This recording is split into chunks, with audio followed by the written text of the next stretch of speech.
for that we are in the middle of an equally robust debate on the BBI bill.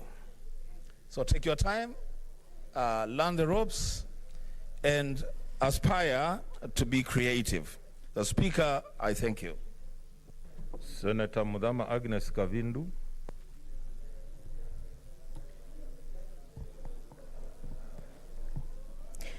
Thank you, Mr. Speaker, for this opportunity that you've given me to join you and join the rest of my colleagues in welcoming the interns to this house. I want to say that this is an opportunity that many young people cry for. They've always said that they want to be on the table where things are being discussed. And so this is an opportunity for you to learn and to encourage also others to join. I just want to tell you that as you learn, I'm sure God will be with you, and I'm sure you will go very far as you learn from this Senate House. Please take your time, do what is right, and desire.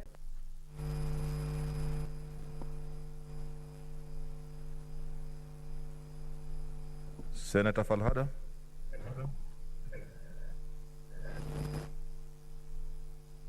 Thank you, Mr. Speaker. Am I heard? Yes, we can hear you, but we can't see you.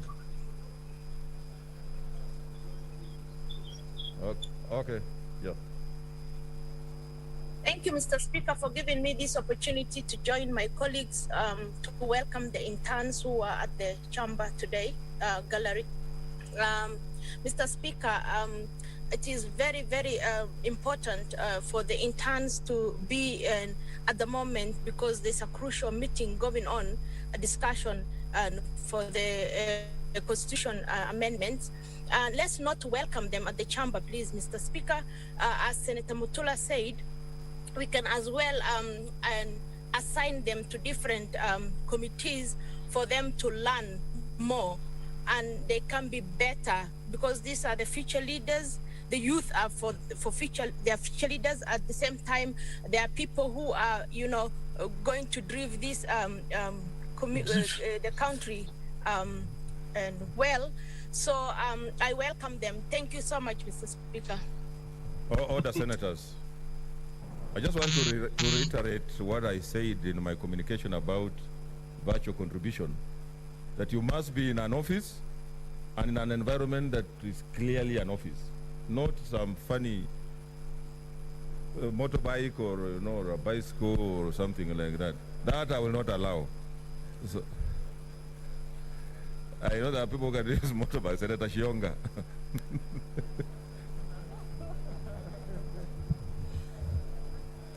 Thank you, Mr. Speaker, for giving me this opportunity to join you and my colleagues in welcoming these young men and women seated in the gallery here today. I want to tell them that they are very fortunate.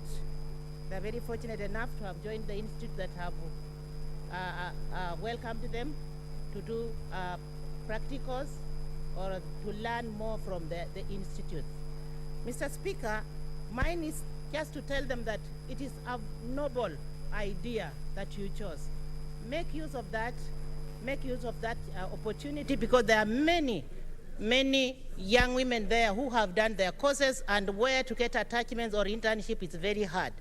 One. Two, it is one of the best, the institute that you have chosen is one of the best that you can make wings out of it to fly. Make use of the opportunity, learn more. What you see here, leave it here, but take what makes you happy and go ahead. One day you might join us and be the best out of yourself. Be great women, be great men in Kenya. Welcome, and thank you very much for coming here. Thank you, Mr. Speaker, sir. Senator Olekina.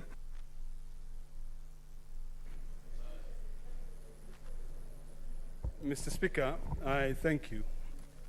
Let me begin by taking these young men and women in my own personal journey. Back in 1994, I was given an opportunity to work for Reuters International, and we started a program called Africa Journal. I was an intern.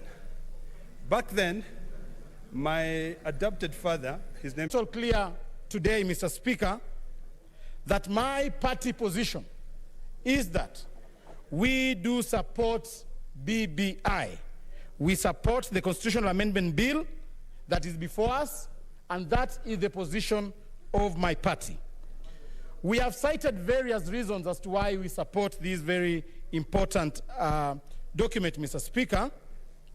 But just before I highlight one or two issues that we do take as a focal attention, Mr. Speaker, allow me first to comment on the process of amending our constitution, Mr. Speaker. Mr. Speaker, the drafters of the 2010 constitution were cheeky, Mr. Speaker, because, Mr. Speaker, I wonder how they provided for, and some of them are seated in this house, Mr. Speaker, complaining why we cannot even amend this document, and yet they participated in drafting the 2010 constitution, Mr. Speaker.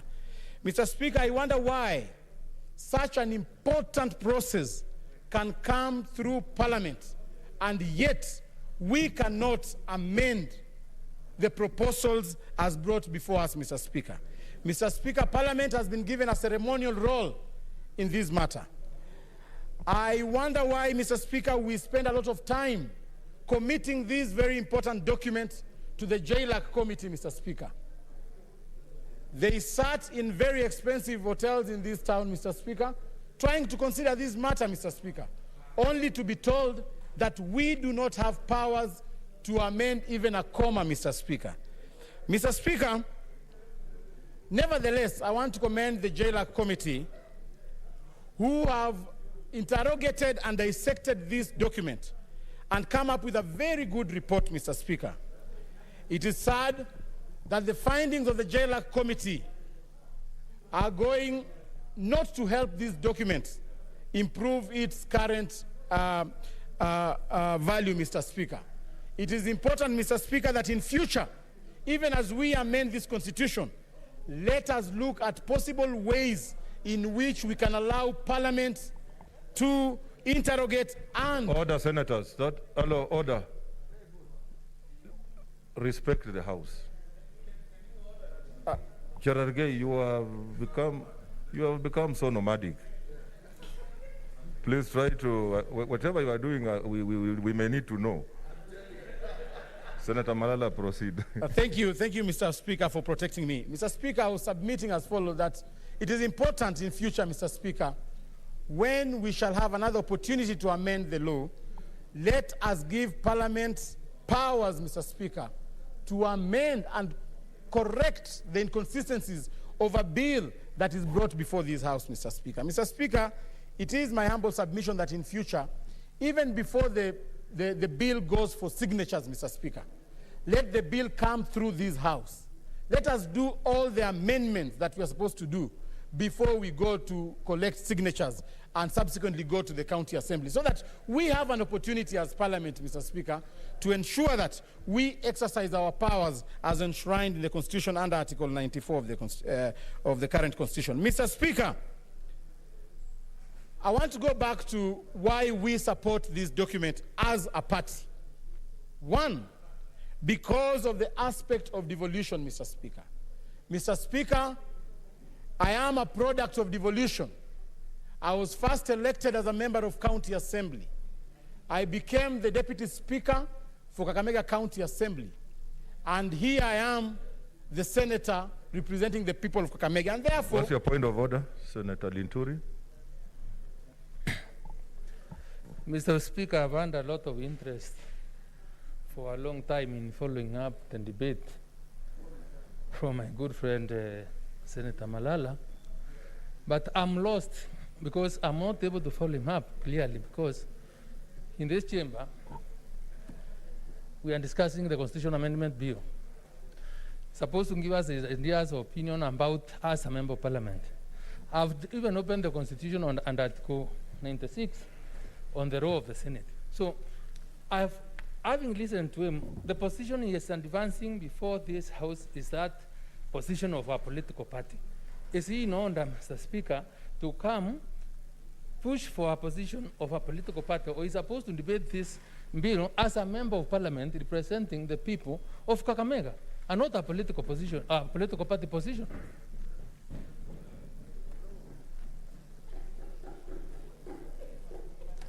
Mr. Speaker, I wonder why some people call themselves learned friends, Mr. Speaker. We are in this house, Mr. Speaker, Senator, elected by the... Senator, don't impute improper motive on a colleague. Mr. Speaker, I was elected in this house by the people of Kakamega through a political party. Even when it comes to voting on the floor of this house, we are whipped based on our political parties. And therefore, it is not a crime for me to come and make submissions and elaborate the position of my party. I am a member of ANC, and I will still remain a member of ANC. Senator Cherargei, what's your intervention? Mr. Speaker, since I've settled down, I remember, Mr. Speaker, you have ruled before that we should desist bringing party issues to the floor of the House. And on many occasions, you have ruled us out of order when we have raised issues based on party issues. So is Senator Malala in order to bring party issues before the floor of the House? Yes, she should be just debating on the issues that concerns the constitutional amendment, Mr. Speaker. Order, senators. I think let us not divert attention. It's not anyone, it is not bad from making his views and occasionally referring to his party, which brought him here, but it should not overemphasize the aspect of the party. Okay, proceed. What is your point of intervention, Senator Murkomen? I agree and sympathize with your position, Mr. Speaker. Only that, Mr. Speaker, Mr. Speaker, only to, I don't know if my friend Senator Malala is in order to spend a lot of time praising ANC of late, Mr. Speaker. It's a phenomenon that has come in the last like 6 months, Mr. Speaker.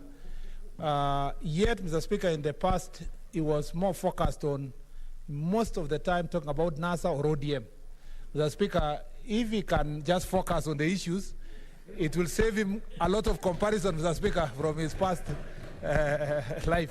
Honorable Senators, you know, people have different ways of surviving.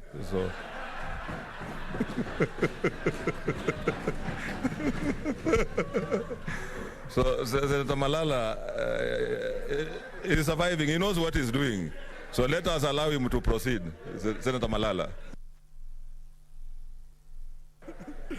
Thank you. Thank you, Mr. Speaker. Mr. Speaker, if you realize that most of these members who are uneasy with me taking a party position do not have a definite political party at the moment, Mr. Speaker. That is why they are envious, Mr. Speaker. Mr. Speaker, I was making my submission as to why I, the senator of Kakamega, elected on an ANC party, is supporting the BBI, Mr. Speaker. And my focal attention was drawn on the fact that this document provides that we are going to strengthen devolution in the sense that the resources that are now going to go to our counties are going to be increased. Mr. Speaker, our counties have been surviving with a mere 15%, and sometimes even less, Mr. Speaker. But this document has provided for a 35% provision, Mr. Speaker, whereby county governments will gain in a very big way, Mr. Speaker, when this bill is passed, Mr. Speaker. Mr. Speaker, as we pass this bill, it is also important, Mr. Speaker, to remind the players of devolution that giving you 35% is not enough. That the solutions of the problems facing our counties will not be achieved when we pass this bill. Yes, we are giving you 35%, but it is important, Mr. Speaker, for the county governments, Mr. Speaker, to use this money appropriately, Mr. Speaker. Mr. Speaker, we've seen county governments misusing and misappropriating funds, Mr. Speaker. That is why, Mr. Speaker, in this dispensation, we've had so many cases of impeachments, Mr. Speaker. And it is not Mr. Speaker, our role as Senate, Mr. Speaker, is first to defend devolution. But we need to ensure that the monies that go to the county governments, Mr. Speaker, are well spent, Mr. Speaker. This brings me back to what I saw in Naivasha, Mr. Speaker. When we were converging in Naivasha, Mr. Speaker, members of the National Assembly, Mr. Speaker, ganged up and insisted that the Constituency Development Fund must be in the Constitutional Amendment Bill, Mr. Speaker. Mr. Speaker, I want to blame ourselves because, Mr. Speaker, we were unable to ensure that the Oversight Fund is encapsulated in this document, Mr. Speaker. It is important, Mr. Speaker, to know that most of the senators are unable to conduct their oversight roles in the county assembly, in the county governments, because they lack the infrastructure and the monetary muscle, Mr. Speaker, to ensure that they oversight the county governments, Mr. Speaker. Mr. Speaker, in a county like Kakamega, Kakamega is a very vast county. I can see a point of intervention from Cherargei. Hey. Mr. Speaker, is it in order to say, because, and then I'm the chair emeritus of JLAC, we did draft submissions that were presented by the then Deputy Speaker, Professor Kithure Kindiki, in KICC before the BBI Secretariat. Is it in order for the Honorable Senator and leader of Kakamega delegation to tell this House that the Senate did not make their position known, yet we did submit upon your directions before the BBI Secretariat? Is it in order to mislead when people are taking chai and mandazi in Naivasha to refer that it was a serious forum? Is it in order?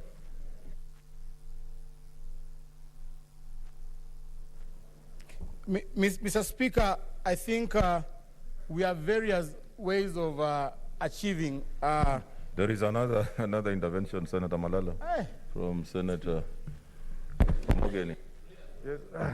Yes, Mr. Speaker, you know this is a House of Record. And Mr. Speaker, Senator Malala, who is my good friend, is creating an impression before the House that in Naivasha, when members of National Assembly were agitating for CDF, that we never agitated for an oversight fund for the Senate. But everybody who was in Naivasha, and I have senators around me, will confirm that we did make presentation, and I'm the one who spoke on behalf of senators, that the oversight fund should be included in the Constitutional Amendment Bill. But what happened, Mr. Speaker, is that whereas the position of MPs was taken on board and included in the proposed amendments to Article 206A, the position of the Senate was not taken on board. So it is misleading, Mr. Speaker, to state that the senators did not agitate. I think the correct position should be, Mr. Speaker, that we did put forth our position, but the drafters of this bill, for reasons that we don't know, opted to take on board the position of members of National Assembly, but left out the request that was put forth by the Senate. And Mr. Speaker, if you read the BBI report, my name appears on page 166 as one of the members of Parliament who made a detailed representation before the BBI task force. So it should not be left to mislead the House, Mr. Speaker. Senator Sakaja. Mr. Speaker, I know we're cautious, as we should be, of COVID. But my good chairman, Senator Mogeni, is doing us a great disservice. We love hearing his contribution, but when he wears 5 masks, you know, he's muffled. He's muffled, we can't hear his voice. And I am sure he had a good point. Could you just assure him to reduce at least even 3 and use 1 so that we can hear him when he's speaking? I've had nothing at all, Mr. Speaker. And he's a senior counsel. Don't deny us the benefit of hearing you, Senator Mogeni. Okay, but at least he has spoken. You're saying is the 1 mask is enough. It's like closing your eyes at night. I'm just wearing 2, not 5. Senator Malala, proceed. Thank you, Mr. Speaker. Mr. Speaker, I'm well guided by my colleagues. Mr. Speaker, I was submitting as follows, that it is important that the 35% of the resources that we shall be pumping to the county governments must be used appropriately, Mr. Speaker. Mr. Speaker, we've seen county governments, and I will not mention names today. We've seen county governments which have not fulfilled their promises since they were inaugurated in 2017, and others even in 2013.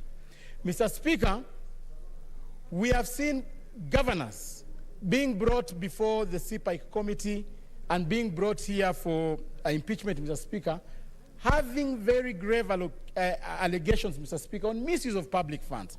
And therefore, we want to give them notice, Mr. Speaker, that the 35% that we are taking to the counties is not money meant for corruption, is not money meant for accumulation of wealth, Mr. Speaker. It is very important, Mr. Speaker, for the county governors to know that we have fought for this 35%, and the 35% is meant to help the Mwananchi, Mr. Speaker. Mr. Speaker, prioritization of county projects is very key, Mr. Speaker. We have seen governments and county governments which prioritize only brick and mortar development, Mr. Speaker. Mr. Speaker, county governments are unable to initiate projects which are going to stimulate our respective economies at the county level, Mr. Speaker. Mr. Speaker, I have seen counties which have tried coming up with cottage industries, but other counties, Mr. Speaker, and I want to be very specific on this issue, Mr. Speaker. When you come to Kakamega County, Mr. Speaker, since 2013, we have no single flagship project which was launched and is functioning at the moment, Mr. Speaker. Mr. Speaker, it is very important, Mr. Speaker, as we take the 35% to the county governments, Mr. Speaker, we ensure as senators, we ensure that the county governments use the money in the appropriate way, Mr. Speaker. Mr. Speaker, I'm alive of the fact that this is the last financial year to the 2022 elections, Mr. Speaker. It is important, Mr. Speaker, as senators, having been given powers to oversight the county governments, we ensure that, Mr. Speaker, that when the county governments will be making their budgets of 2021, 2022, we ensure that we compel the county governments to complete their flagship projects, Mr. Speaker. Mr. Speaker, the second reason as to why we are supporting BBI, we need to walk down the memory lane and remind ourselves, how did this BBI concept come up? Mr. Speaker, I want to remind ourselves that the BBI process began through the handshake between President Uhuru Kenyatta and Right Honorable Raila Amolo Odinga. Mr. Speaker, this came up after a very divisive election in 2017 and even in the previous years, Mr. Speaker. Mr. Speaker, the handshake which gave birth to BBI was meant to solve certain problems. And we need to ask ourselves, has this document issued solutions to the said problems, Mr. Speaker? Mr. Speaker, one of the problems that we faced before the handshake was this country was getting into, in every electioneering year, Mr. Speaker, we were getting into a divisive election, Mr. Speaker. Mr. Speaker, I want to remember the 2007 elections, whereby blood was shed, Mr. Speaker, just because of a vote, Mr. Speaker. I want to remember the 2017 elections, Mr. Speaker. We ran around this country, Mr. Speaker, protesting. We even risked our lives, Mr. Speaker, to go and swear in a people's president, Mr. Speaker. And these are the reason why this document, Mr. Speaker, was brought forth. So we need to ask ourselves, has this document sorted out the issue of a divisive election, Mr. Speaker? Mr. Speaker, one among the key issues that the BBI, the handshake, brought about was the shared prosperity, Mr. Speaker. Mr. Speaker, we need to speak, and I want to talk to the young senators of this House. I want to talk to Senator Cherargei. I want to talk to Senator Sakaja. I want to talk to Senator Anwar. We need to have an opportunity to speak out our minds at this time. This is our moment. When James Orengo was a youth, he spoke his mind out. When Raila Odinga was a youth, he spoke his mind out. I want to urge the youth of this House, Mr. Speaker, to speak your mind. And I want to speak my mind on this particular issue, Mr. Speaker. Shared prosperity.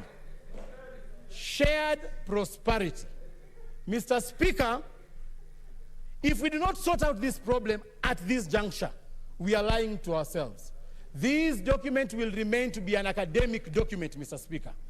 Mr. Speaker, we need to remain focused on the issue of putting our country together, cohesion and integration. And the only way we can achieve this, Mr. Speaker, is by ensuring that the resources and the opportunities that are available for this country are shared equitably, Mr. Speaker. Senator Nderitu, what's your point of intervention? I hope they're not eating into Mr. Speaker, I just wanted to get the clarification from the Senator of Kakamega, whether Senator Anwar, Senator Sakaja, Senator Cherargei. Senator Malala, you are being addressed, so yes, I'll take your seat. Mr. Speaker, I was wondering whether Senator for Kakamega was in order to ask whether Senator Sakaja, Senator Anwar, Senator Cherargei, whether they have not spoken their mind. I'm wondering whether he's speaking on their behalf or they have not spoken their mind. I didn't get.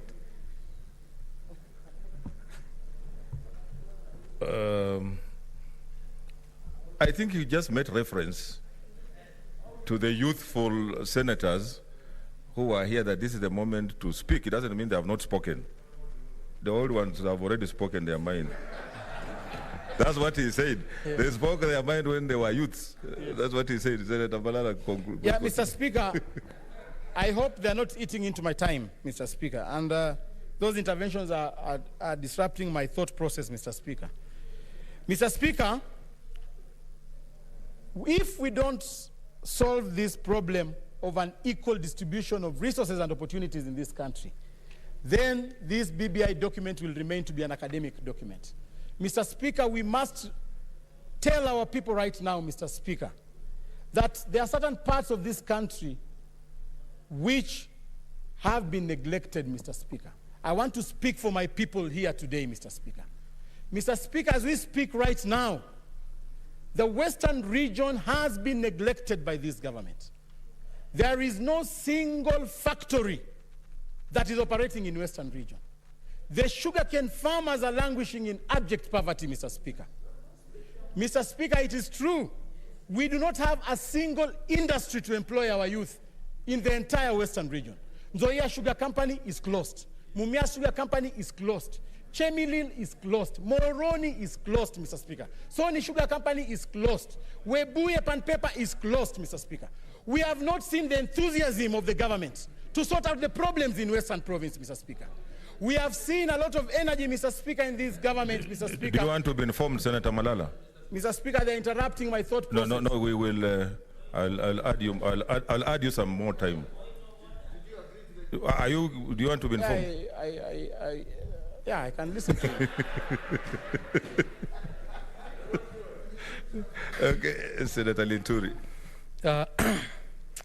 You know, there's a powerful legislator and a good man who at times speaks for the good of his people. But Mr. Speaker, when he gets to situations where he laments of what is happening or continues to happen, I think, Mr. Speaker, he must be able to know and take his people in a different trajectory, considering that major problem has been, number one, their failure to read the signs of the day. And because as they wait to complain, they are waiting for an endorsement, and they can't see even the presidency itself is divided, and that document is not meant to bring unity because the center is not holding. What's your point of, there's a point of intervention, Mr. Malala? Mr. Speaker, is it in order for the future of Western Kenya and the future of Kakamega County, Senator Cleophas Malala, the former deputy minority leader, to say, is it in order to say that BBI brought prosperity, unity, and peace, and including economic prosperity, then go ahead and lament that there is nothing that is happening in Western Kenya? Why is he having double speak? And yet he's saying the handshake has promoted peace, has promoted unity, has promoted development. Is it in order for Senator Cleophas Malala to double speak, to speak from both sides of his mouth on this issue? He should either tell us he should not become a hermaphrodite, Mr. Speaker, by saying he's supporting the BBI, then he goes ahead and also bashes it. He's giving us a kiss of Judas, Mr. Speaker. Senator Malala, I know you are equal to the task. In terms of language, you can respond to. Mr. Speaker, I'm just picking cue from my father, Senator Wetangula, who speaks his mind and votes otherwise, Mr. Speaker.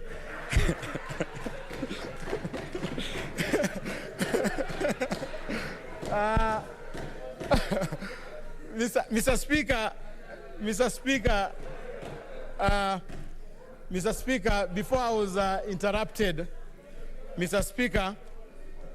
There's a point of order from Senator Wambua.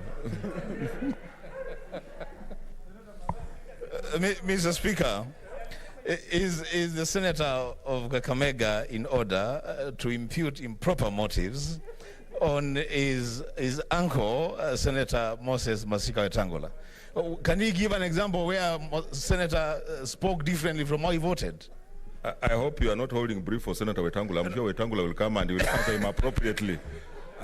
Senator Malala. Mr. Speaker, back to my point, Mr. Speaker. I was trying to illustrate how certain regions in this country, Mr. Speaker, have been neglected to the advantage of certain other regions, Mr. Speaker. Mr. Speaker, I would want to live in a country whereby the sugarcane farmer in Western region, Mr. Speaker, welcome,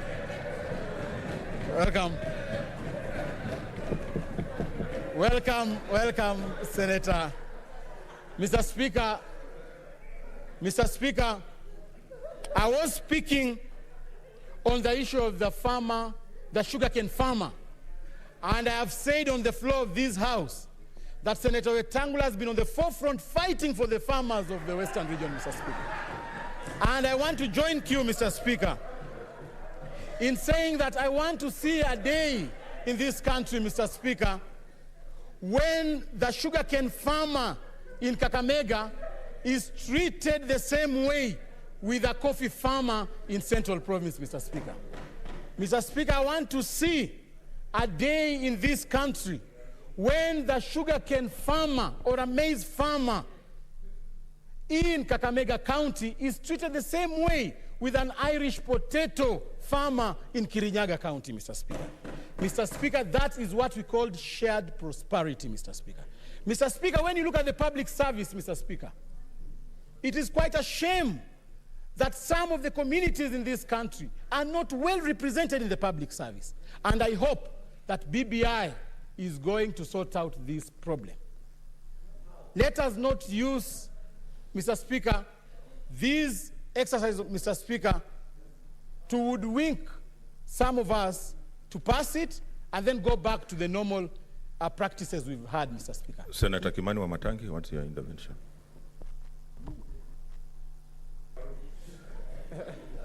Mr. Speaker, you know, I know the senator for Kakamega was just about to conclude his contribution, but he misleads this House and misleads the country when he creates the impression that there is preferred or preferential treatment of farmers in central Kenya region, Mr. Speaker, because he says he would want to see a time when the sugarcane farmer in Kakamega will be treated like the coffee farmer in the Mount Kenya region, Mr. Speaker. The coffee farmers of Mount Kenya region have tremendous problems, multiple problems that we are trying to address, which date back many, many years ago, Mr. Speaker. And so creating the impression that, Mr. Speaker, that there is any preferential treatment of any farmers in Mount Kenya region, Mr. Speaker, is wrong, Mr. Speaker. And because I'm seeing Senator Wetangula in the usual style, Mr. Speaker, of coaching Senator Malala on how to come and answer, and say that there is money that has been given preferably or in a preferred way to the farmers of Mount Kenya region. What's your point of order? My point of order, Mr. Speaker, is that it is a point of order from Senator Wet, or is on a point of order? Mr. Speaker, my point of order is very simple: that there is no preferential treatment that is preferred against the farmers of Mount Kenya region. That all the problems that and challenges that the farmers of this country are facing are uniform. And what we should be addressing is how are we going to ensure that the problems that farmers, who are people who contribute largely into this, in this country's welfare, how are we going to resolve their problems? But not to try and create a division in between, giving the wrong impression, Mr. Speaker. There's another point of order from Senator Wetangula.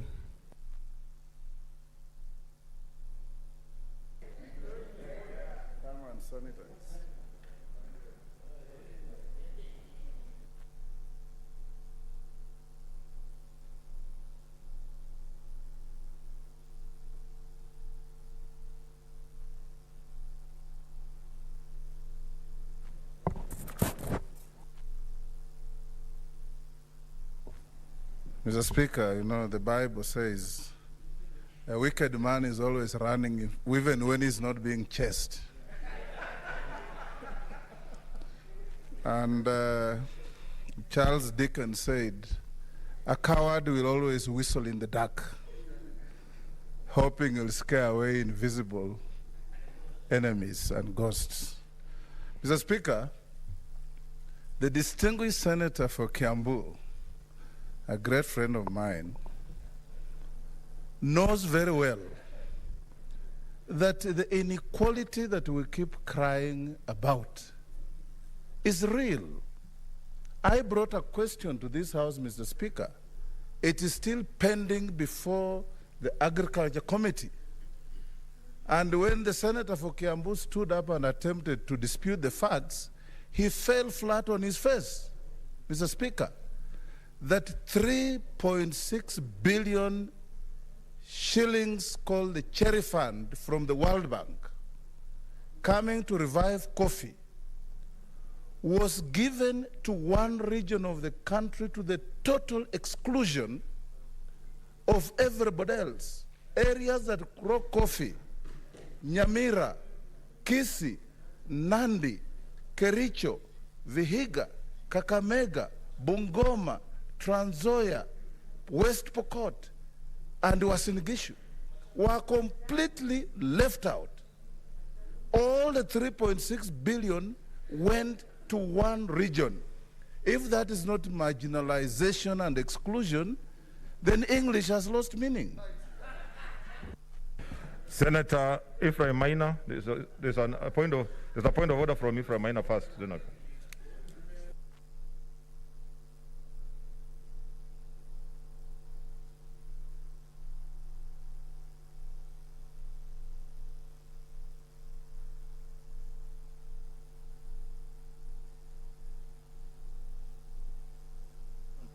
Which is always being propelled that Central Province has been favored during colonial days.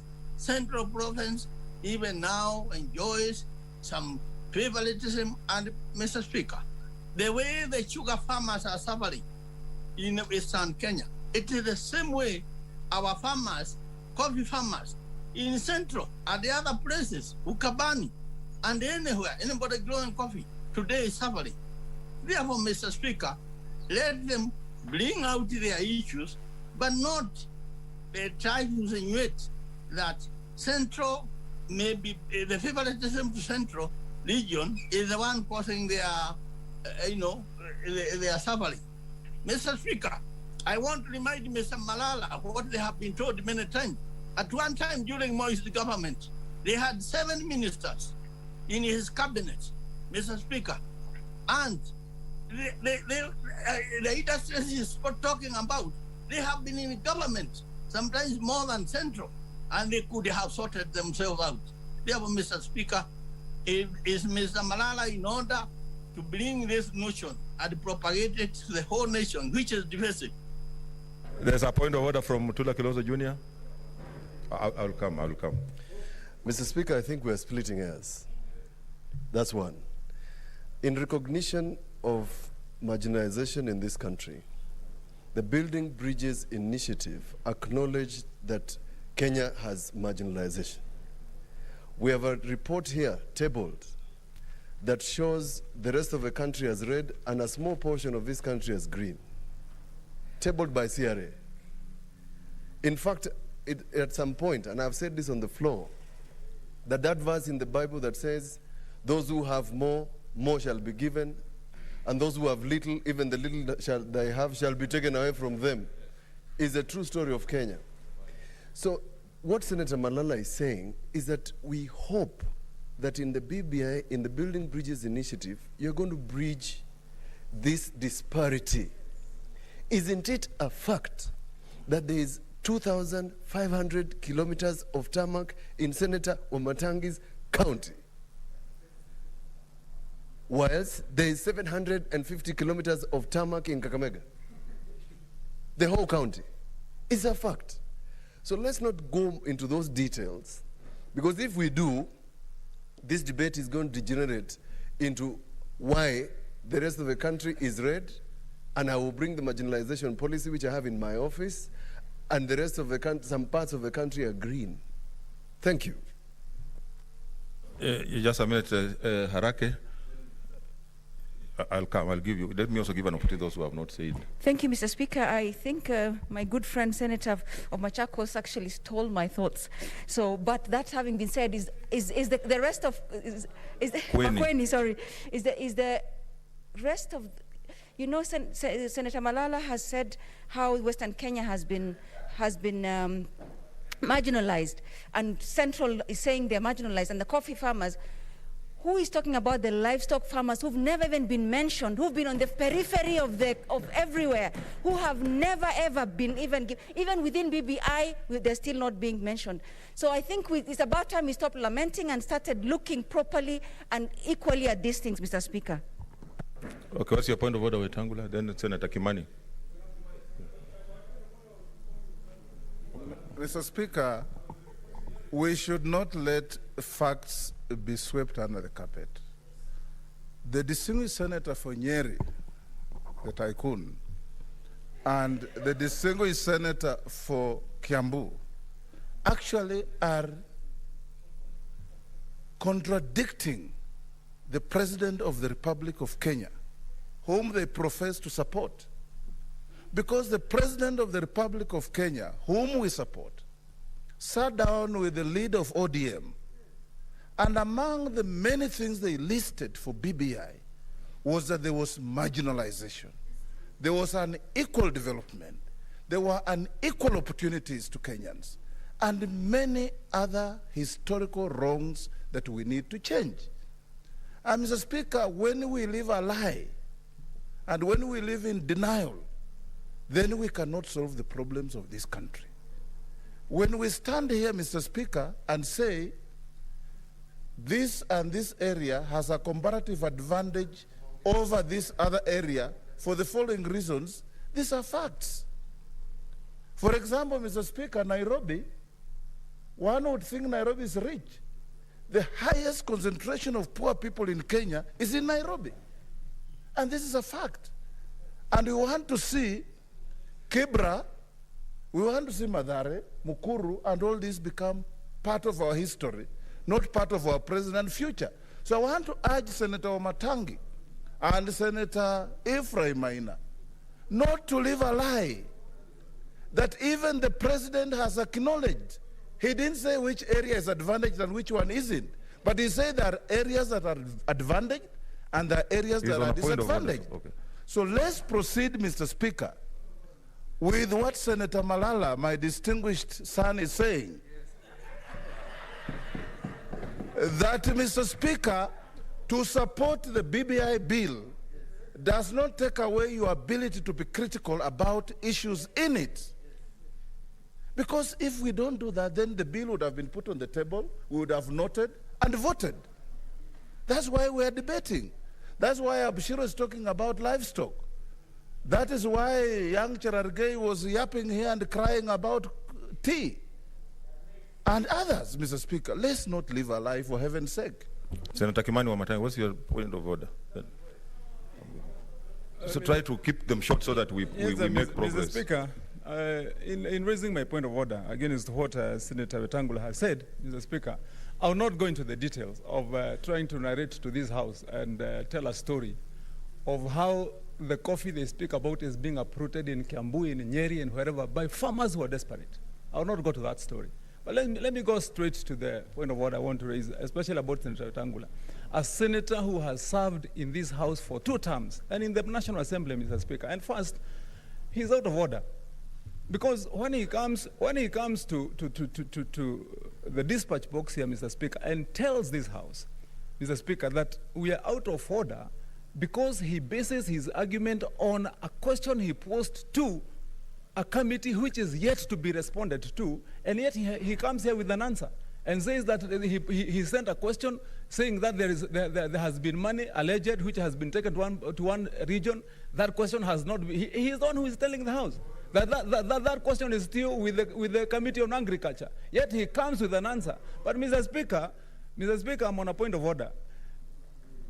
The senator for Bungoma is absolutely out of order, Mr. Speaker. He cannot pretend that he will come here and provide the same answer he's seeking for. Lastly, Mr. Speaker, you know, when the history of this country about marginalization is told, and I think that's the way it should be, the people of Mount Kenya region should speak.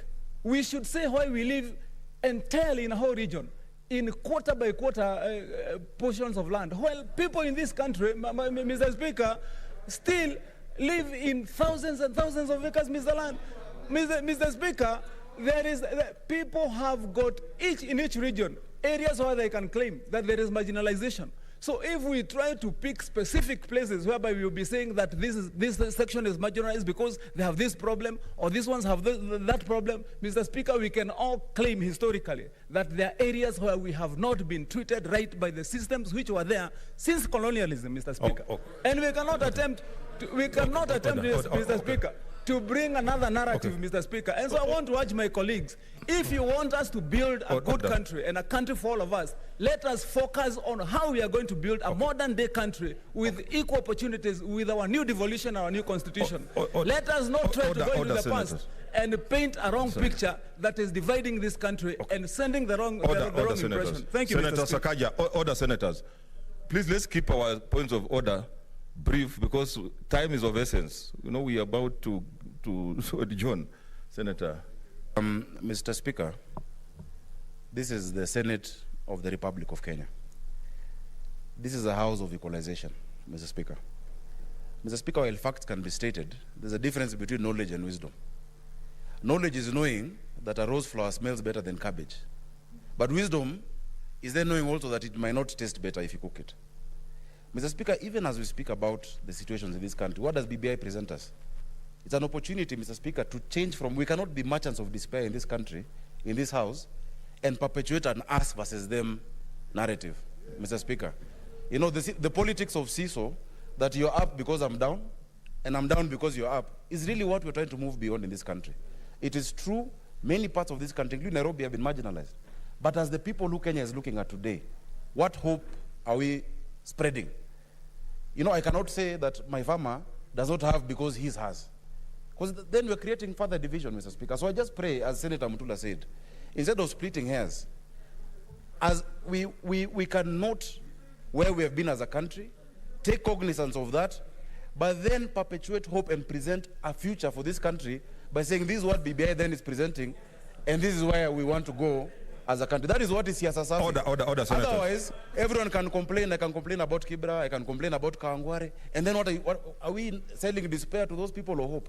So, Mr. Speaker, let us not dwell on that. Senator Malala has given a very good illustration of his points on BBI. Let's accept reality. We cannot change the history. But we have an opportunity in this House as senators and as leaders to then design the future, Mr. Speaker. That's why we're here. Order, senators. Order. What you are raising are not points of order. These are just points of argument and positions you are taking. So I direct that Senator Malala concludes his debate.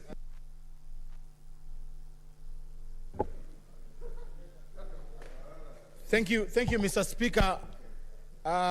In my valedictory remarks, Mr. Speaker, I want to hope that this document is going to sort out the mess that we've had in the public service, Mr. Speaker. And facts are facts, Senator Wamatangi.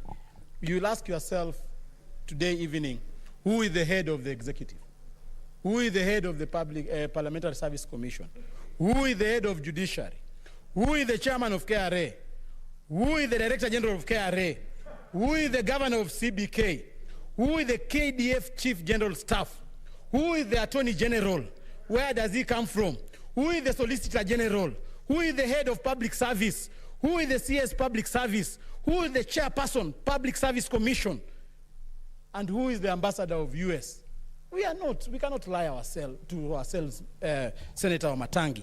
Answer yourselves those questions and you'll come to a reality that we have marginalization in this country. Mr. Speaker, in this country we've been having recruitment for army officers across the country, across all districts. But since independence, we've not had our Nyonyi heading the army. We've not had our Fula heading the army. We've not had an IG called Walubengo. Mr. Speaker, is it that certain people from certain communities qualify more than others, Mr. Speaker? Mr. Speaker, as I finish, Mr. Speaker, and I would like to request, Mr. Speaker, that you give me... Come on, Senator. Order, senators. Let him conclude so that we are able to move. This argument, order, senators. I will give you an opportunity to bring statements so that you argue. Okay, what's your point of order? Mr. Speaker, I thought it is you, Mr. Speaker, you've just given a ruling a few minutes ago on the way to proceed. But, Mr. Speaker, I'm unsettled when again you allow the senator for Kakamega on the same trajectory, and you alluded very well to what Senator Sakaja said. Now he starts naming names and saying we've never had. Why isn't he saying why do we have a Lusaka as the Speaker of the Senate? Why? I mean, why isn't he saying that, Mr. Speaker? And if he wants to send us on the same journey, my friend, we can go and get a list of every person from the people you're naming who has served and who is serving in the positions in Kenya. That narrative is a lost narrative. That's a narrative to divide the country, and that cannot be allowed in the modern day Senate, Mr. Speaker. We are doing the wrong thing. He cannot be allowed to continue to tell this country that we are divided along divisive lines of tribalism, Mr. Speaker, in modern day Kenya. Order, and then he gets away in the Senate. He cannot. Okay, you have made your point of order. What's your point of order, Senator Cherargei? Thank you, Mr. Speaker, sir. I wouldn't want to go to that trajectory.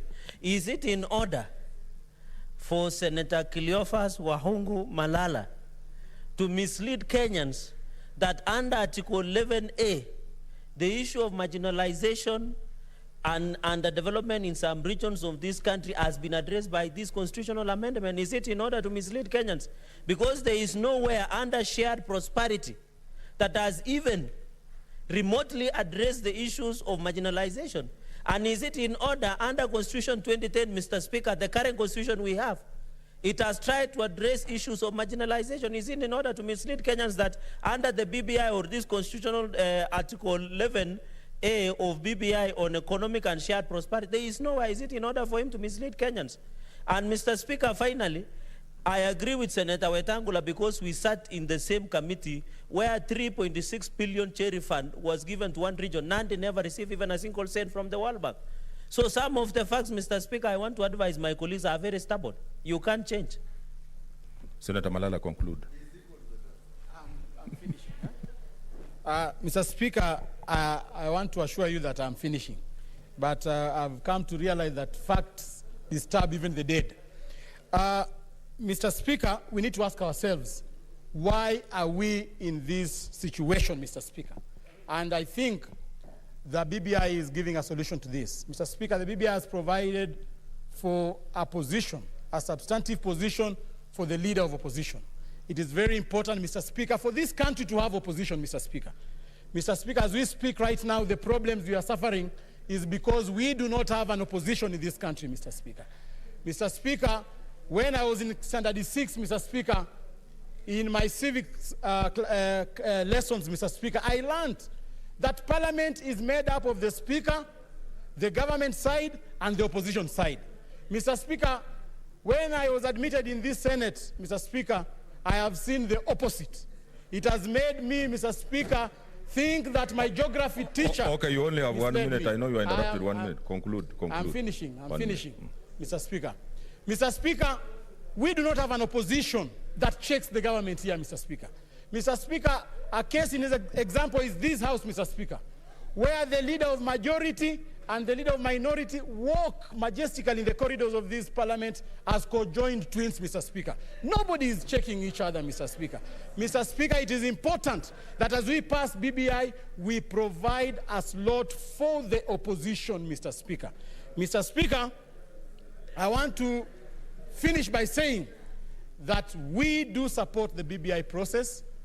Personally, I will vote yes. I want to preempt that, because this is a document that is going to unite Kenyans, Mr. Speaker. I will join and follow suit the direction being given by my leader, Honorable Musalia Mudavadi, and Honorable Moses Masika Wetangula. If they say left, I will go left. Thank you, Mr. Speaker. Okay. Order, senators. I think this House is so well endowed with talent. I want to appreciate Senator Margaret Kamar. What's your point of order, Senator Wambua?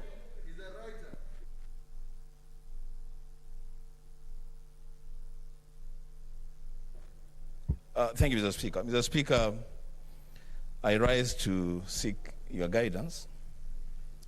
Mr. Speaker, on the 29th day of April, I presented to your office proposed amendments to this bill that we are debating today. The Speaker, I rise to request that you give an indication as to when you're going to give a reasoned ruling on the fate of the proposed amendments. I have tabled 5 amendments, proposed amendments, Mr. Speaker, and so that we are certain as to what direction we are taking, Mr. Speaker, I would request that you give a reasoned ruling on each of the proposed amendments to know where we stand on this matter, Mr. Speaker. I thank you. Okay, okay, Senator Sakaja. Thank you, Mr. Speaker. Mr. Speaker, I want to concur with Senator Wambua, not because I support what he's asking for in terms of the content, but because I support why he's asking for it. Mr. Speaker, the day before yesterday, there had been very reasoned and researched 2-hour ruling given in the National Assembly in terms of processing of BBI, in terms of the questions that have been asked by the members of the National Assembly, and whether we agree with the content of it or not. Of course, if you read my minority report, that is where my thinking is. But Mr. Speaker, that ruling gave direction to his House in terms of how they process this debate. Mr. Speaker, if you remember in the Senate Business Committee that was held on Monday, I asked for the same. That even as we process this, it will be important, because this House is not subservient to any other House. This House is not an appendage of the National Assembly. The Speaker of the National Assembly is not your senior. Mr. Speaker, as a House, because Article 257 is clear that each House shall process the bill. I want to support the fact that it will be very important that all the questions, if you go to the Hansard, that were asked from the day the bill was tabled to all those who've spoken during the second reading, be responded to before we get to the vote on the second reading. Mr. Speaker, that will give clarity to members whether they want to prepare any amendment, and I personally hold that there should not be none, but it is important for you, Mr. Speaker, to give us that direction as a House as we move forward. Thank you, Mr. Speaker. Yes, Senator Wetangula.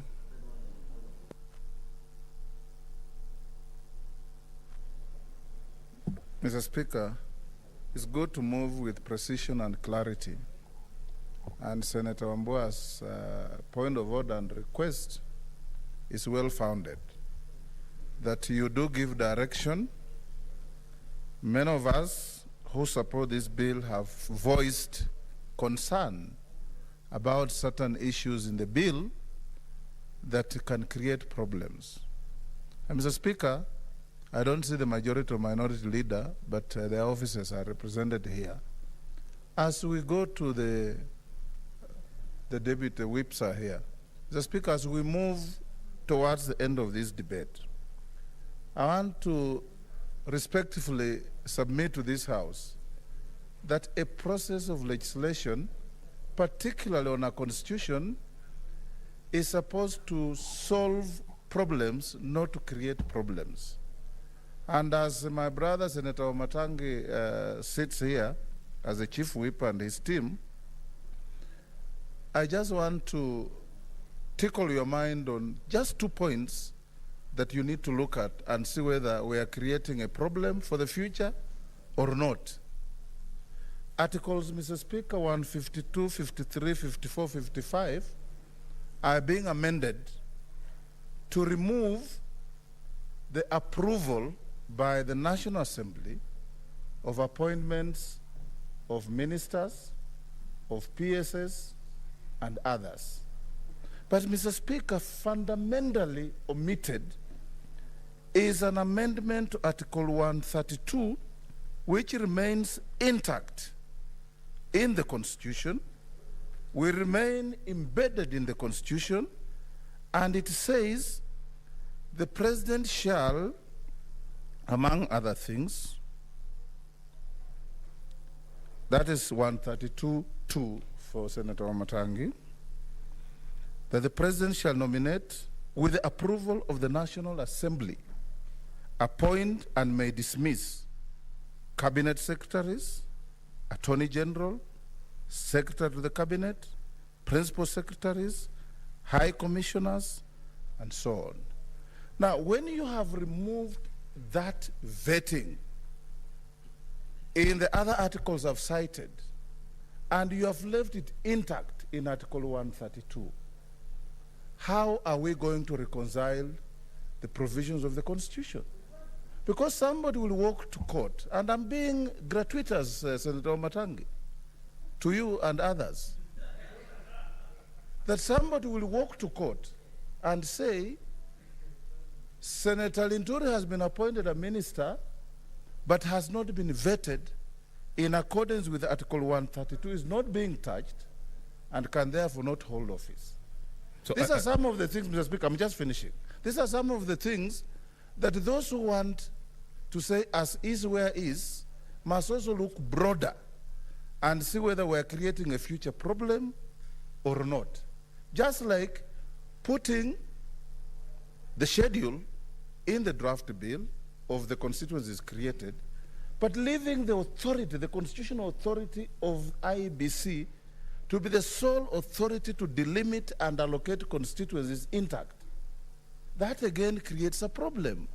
So we're just saying, Mr. Speaker, that we want this bill to go through, but let's not go through and create future problems. Let it go through and make it easier to run our country. And those who are, before, I'm not, Mr. Speaker, bring an amendment. I've asked those who are dealing with the issues to bring amendments if they wish, but the ruling will be yours. As Sakaja says, Mr. Speaker, you are not subordinate to any other house. You are not subordinate to any other speaker. Your ruling must be grounded and founded on your thought process as the Speaker of the Senate. Senator Mutula Kilonzo Jr.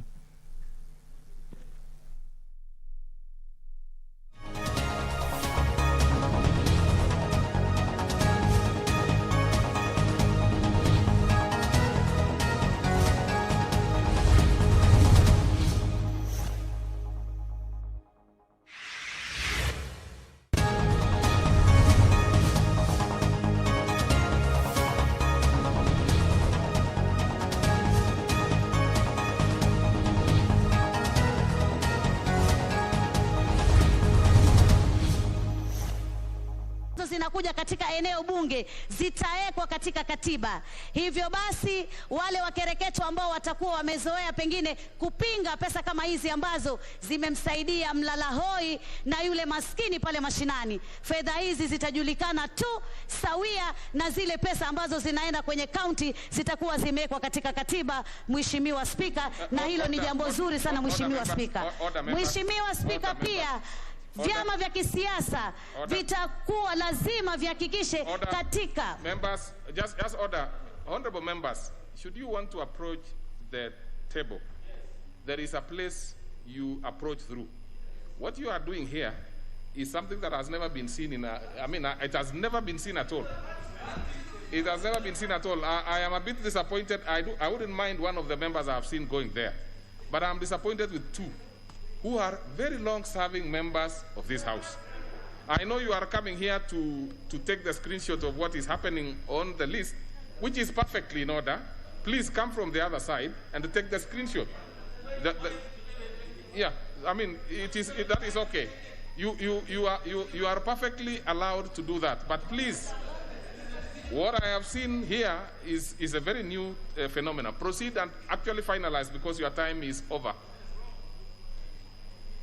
Mheshimiwa Spika, hata maseneta sasa hivi watakuwa na uwezo wa kuangazia zile fedha ambazo zimekusanywa na kaunti, si zile tu ambazo zimetoka katika ngazi ya kitaifa. Vile vile pia Mheshimiwa Spika, watu watateuliwa baada ya kura zishapigwa, waliochaguliwa wamechaguliwa, na wale watakaoteuliwa ni wale ambao pia wamegombea, wameng'ang'ana katika uchaguzi na pengine wakaanguka kwa bahati mbaya ama nzuri, hivyo basi wao ndio wataweza kupatiwa nafasi. Mheshimiwa Spika, naunga sana mswada huu kwa sababu ni mswada ambao utaleta maridhiano, utaleta maelewano katika taifa, na pia mambo ya uchaguzi yatakuwa na imani na kutakuwa na amani katika taifa letu la Kenya. Asante Mheshimiwa Spika.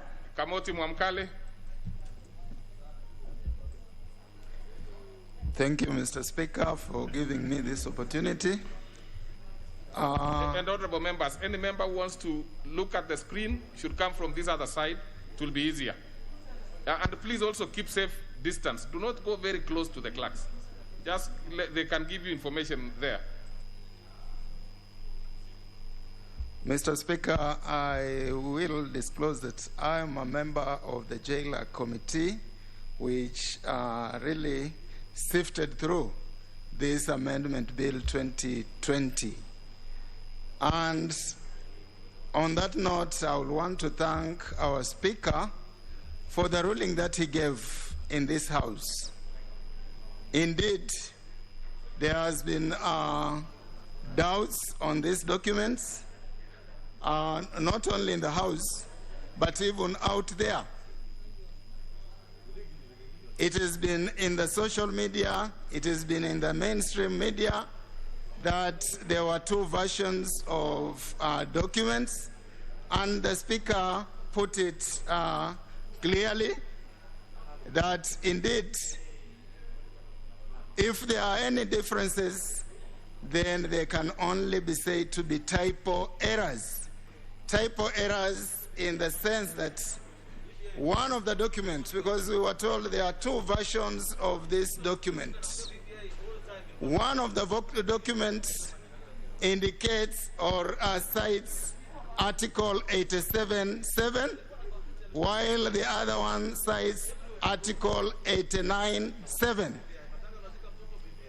Mr. Speaker did put it right in his ruling that indeed there is no such a thing, or there is no 87.7 is an article that does not exist.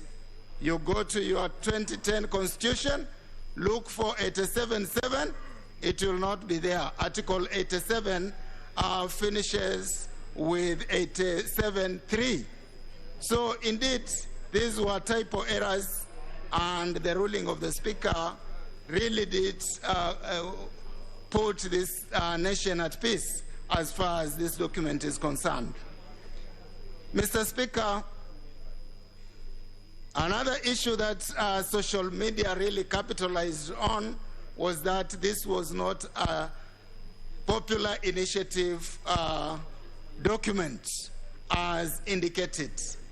But Mr. Speaker, I am inviting the people to look at the process, not the origin of the idea.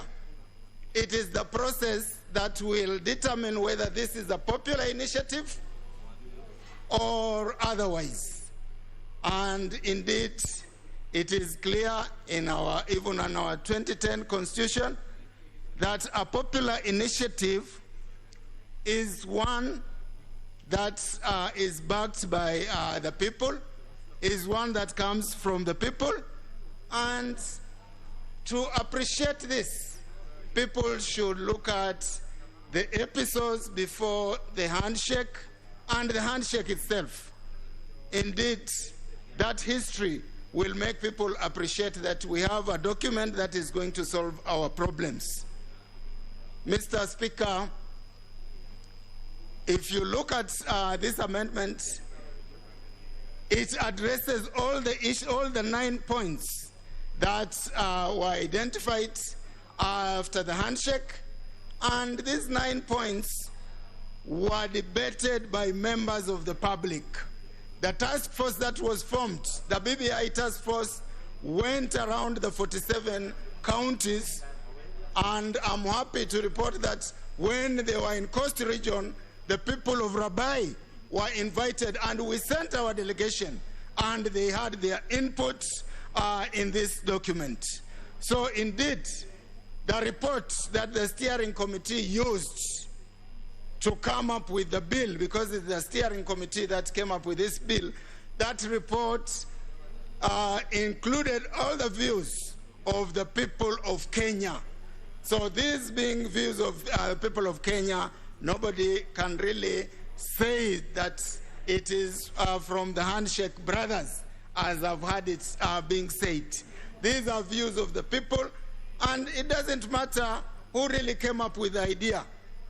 Our president, our former prime minister could have come up with the idea, but this idea was taken to the people, and it's the people who gave us the gist of this 2020 amendment. Mr. Speaker, no document is perfect. No document is perfect, and we are amending it now, and this will not be the last time this document is amended, because it will not even make it perfect. But I'm inviting members of parliament, I'm inviting members of the public to look at the greater good, to look at the provisions that Mwananchi has been looking for, the needs of the people of Kenya. Mr. Speaker, I come from Rabai. This is in the Coast Region. And our history, we've had a history of complaining that the national cake was not reaching Coast Province, and at one time people even suggested that Pwani si Kenya. But here we have 35%, which is going to the counties. Members of this house have died because of our hospitals have no facilities, no oxygen facilities. We've lost members here. If we say no to that 35%, it will mean even the COVID issue that we are saying should have been given priority will not be able to be addressed by counties of this republic. So, Mr. Speaker, let us focus on the greater good of this document. Let us pass it for posterity, and we should not mix it with 2022, because most of us who are opposing this have 2022 in mind. Let us look at it for prosperity of the people.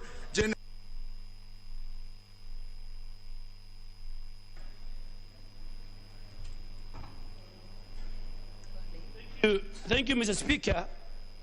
And Mr. Speaker, on the onset, I want to take and remind this House the oath I took when I became a member of Parliament in 2007 and 2013 and 2017, and that in the name of Allah, I will bear true faith and allegiance to the people and the Republic of Kenya, and that I will obey, respect, uphold, preserve, protect, and defend this Constitution of the Republic of Kenya.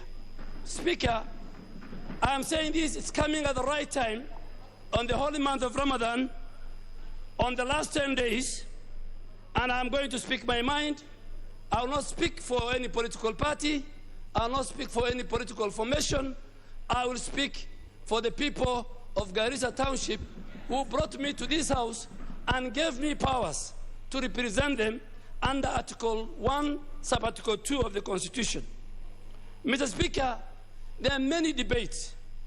There are many people who are telling us about inclusivity. Kenyans, and I have been a founder member of ODM, that this came as a result of the 27 post-election violence.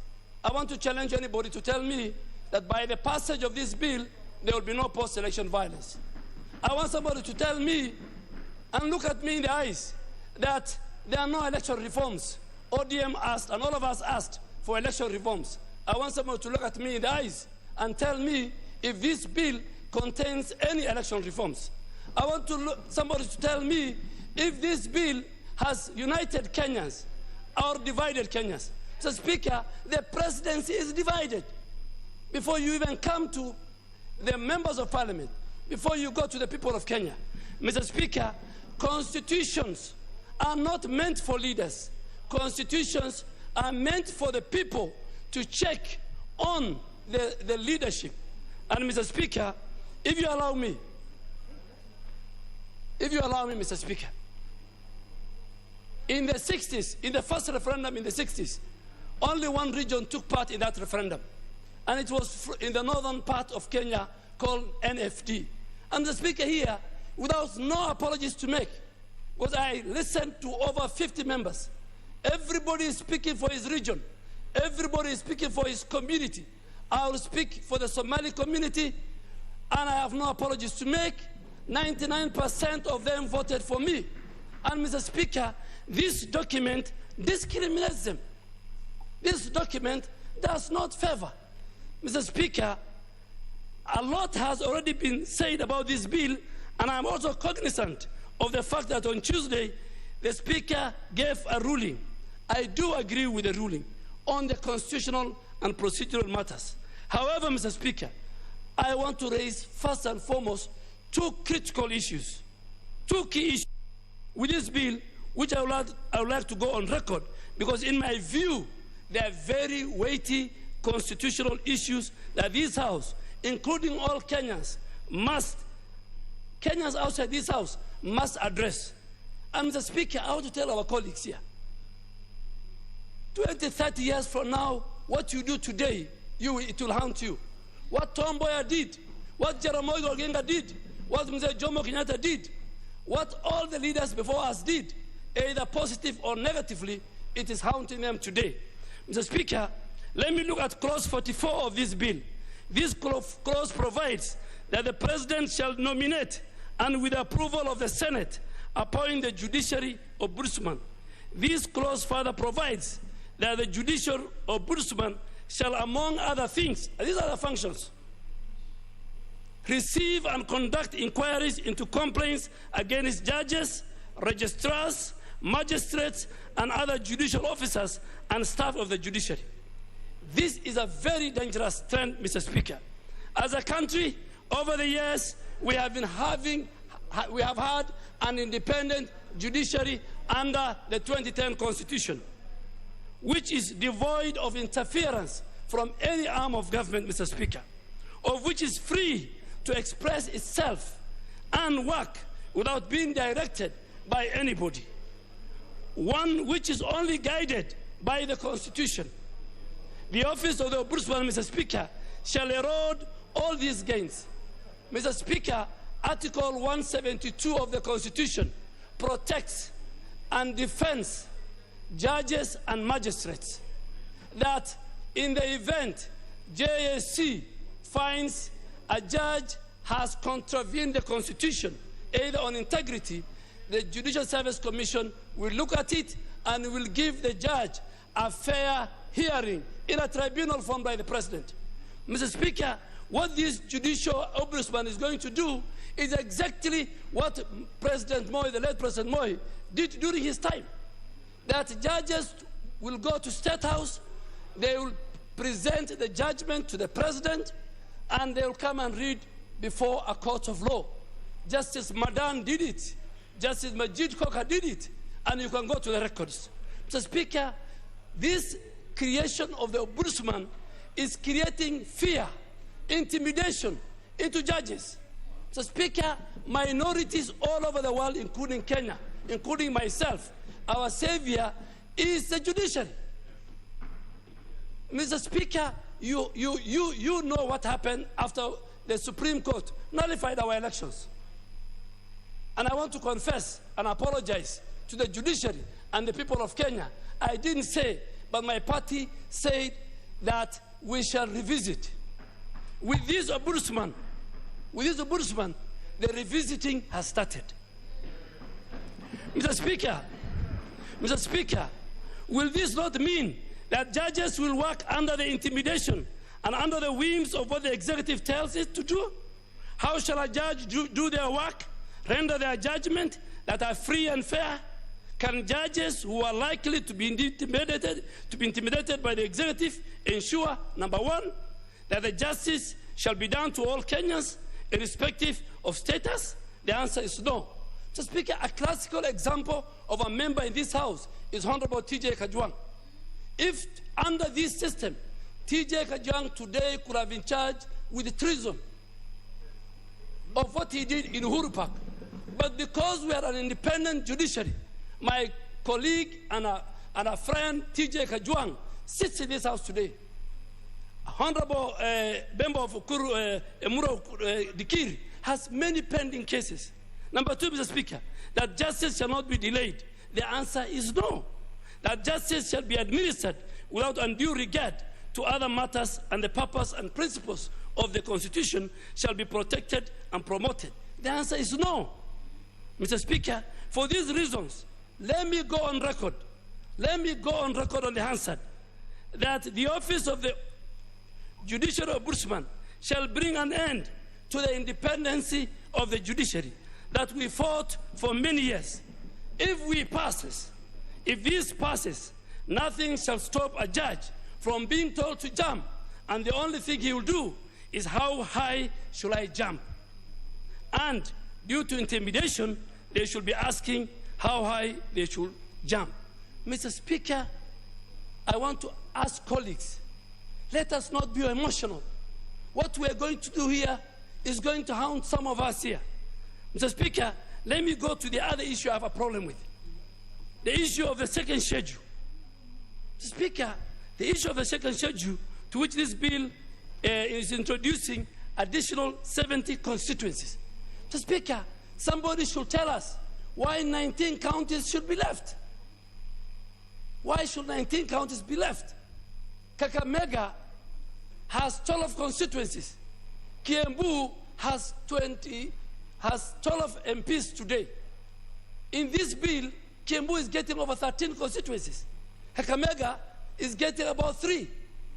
Compare what Legale did. Mr. Speaker, look at North Horr.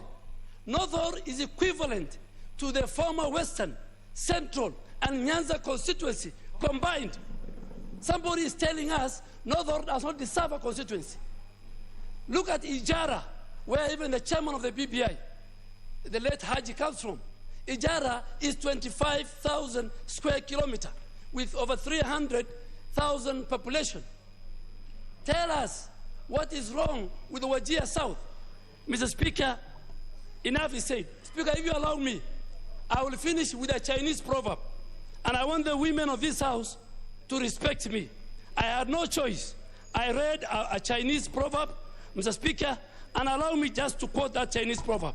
It is very important for this House to hear, because the Chinese proverb is exactly going to tell us what we are doing. The Speaker, I read a book and a Chinese proverb, and I really want the ladies in the House to respect me, that you will only, we ask for consensus. The time is over. Time is over. Honorable Maore. Honorable Maore. No. No. No, the proverb is going to be yours. Honorable Maore, proceed. No.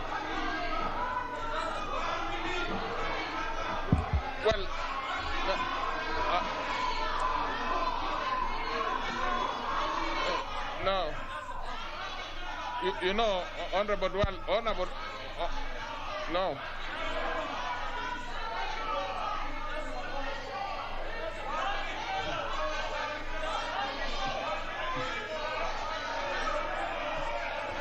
Anyway, just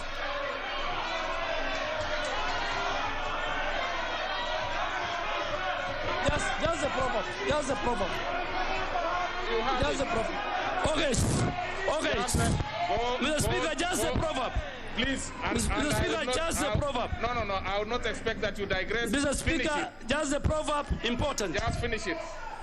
Mr. Speaker, the Chinese proverb says, you will only realize the importance of dialogue, the importance of negotiation, the importance of peaceful resolution of conflicts when a mosquito lands on your testicles. Thank you. Proceed, Honorable Maore. Honorable Maore. Honorable Maore.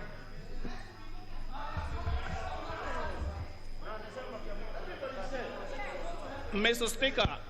Speaker, I want to appreciate the moment to plead with the House that when we are given time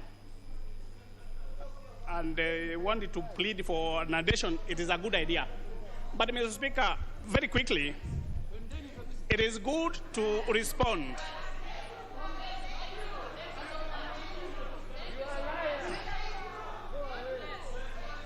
Mr. Speaker, can I have my time starting now, being disrupted by this?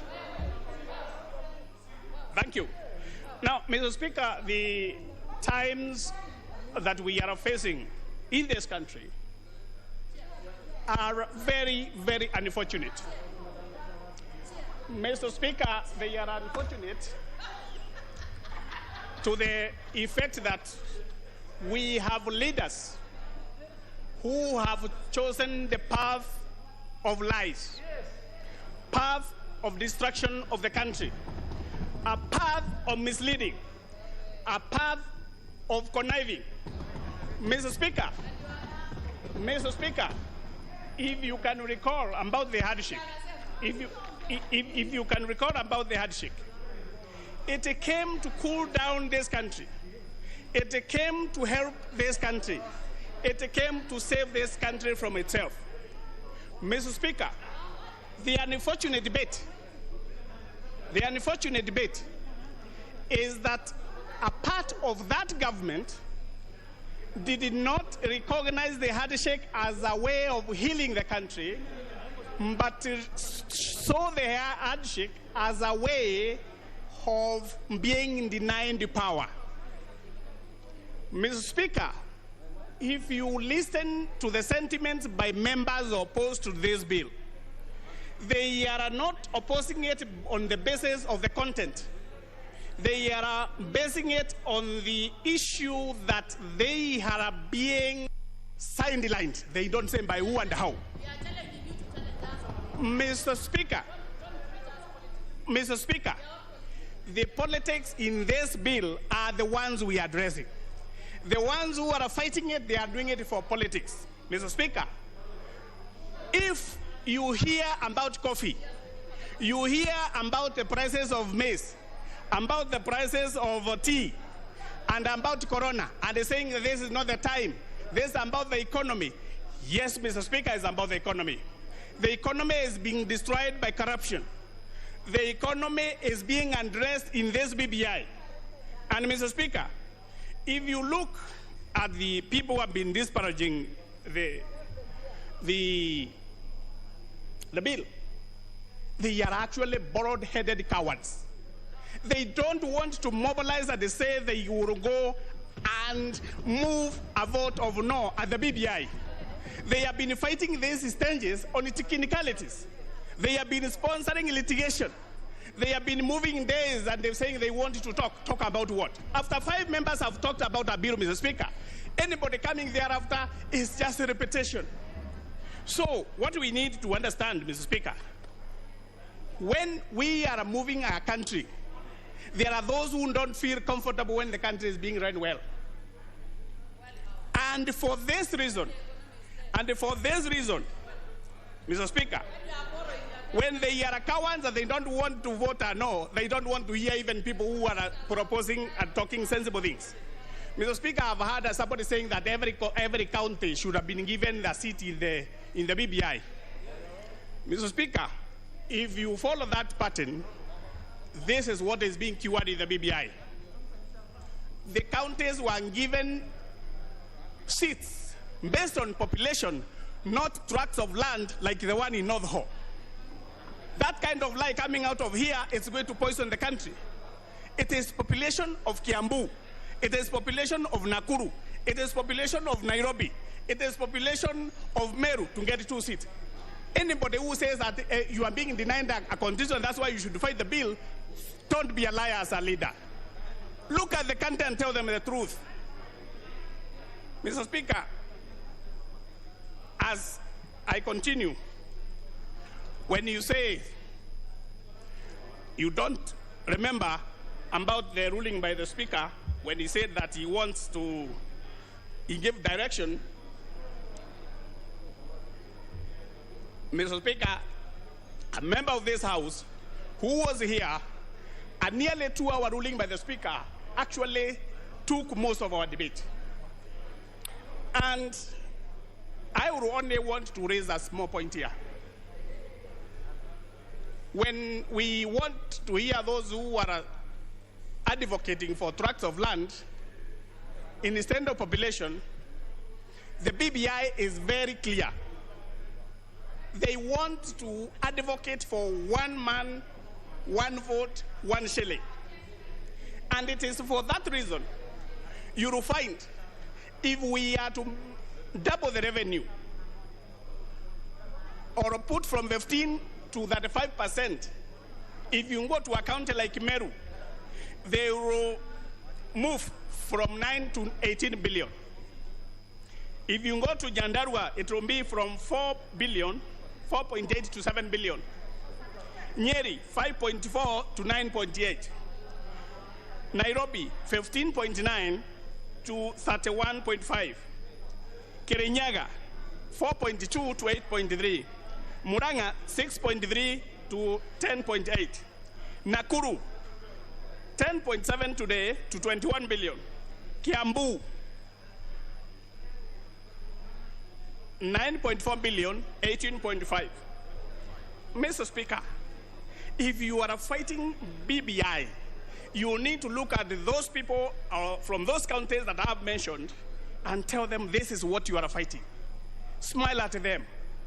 Mock them. Show them how your politics is very important. Mr. Speaker, those who say that you are not able to deliver 15%, you may have a problem in delivering that 5%, are just bald-headed liars again, Mr. Speaker. We are talking about the revenue collected in a specific year.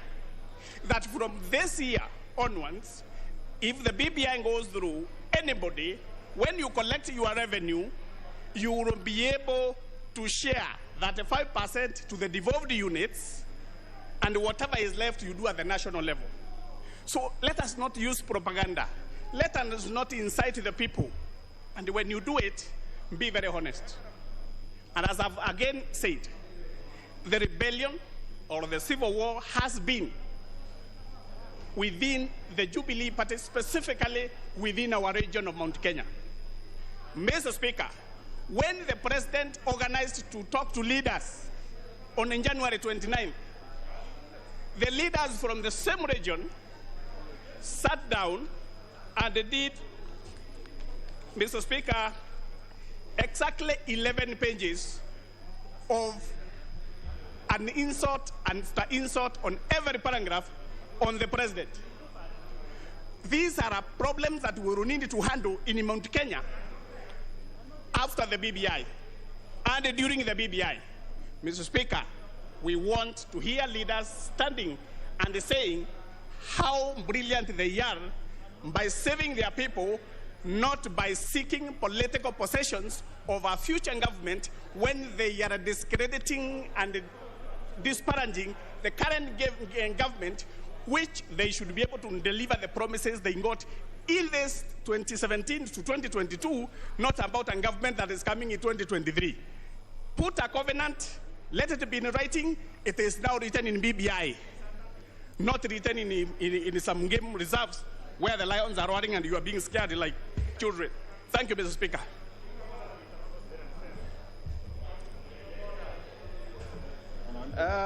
Shall we have Honorable Martin Owino?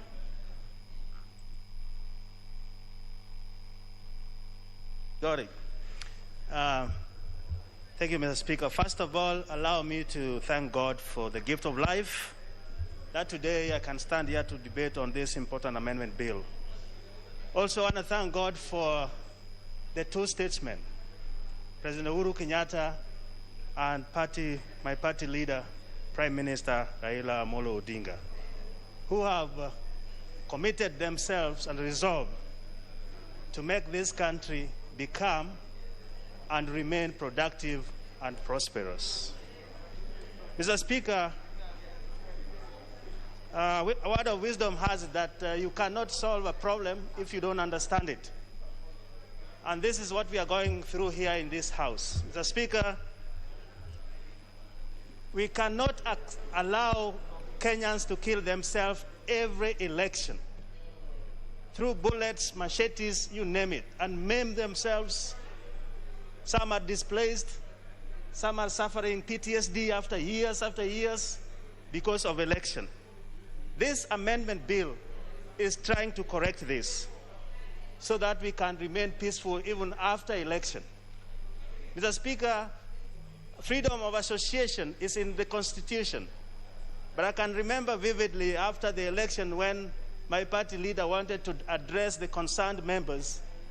Mr. Speaker, we went to another field in Eastlands, only to find out that the whole field was pasted by feces, human waste. And you wonder when that became a security tool. The second point, Mr. Speaker, because people have labored on so many, is that accountability, when members will be taken from this House, accountability does not really refer to them being called like we call the ministers now. Mr. Speaker, the first employers of every MP in this House are the constituents. And I can remember, Mr. Speaker, during Moi's time, there was a very famous 1 o'clock. You can either be fired there or be announced to be in. But members, if we were fired then, could come up and say, thank you, Mr. President. Because you stood with your conscience and did what was right, you thank the President, and you know very well that your employer still remains. Mr. Speaker, with the new constitution, that safety net was removed. And therefore, all the CSS and all the appointees are working at the whim of the presidency. And that kind of boldness went with that. So this House will bring back that sanity, and I know that will save a lot of resources. Because you're not afraid of, you can go back to your constituency and still stand with what you believe. I think that is very important.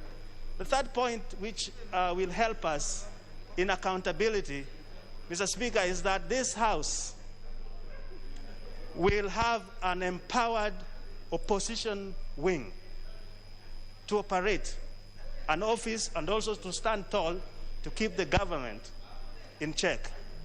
That is missing now. We only use our committees, who sometimes call this CSS, they don't come, or will not come, send the CAS.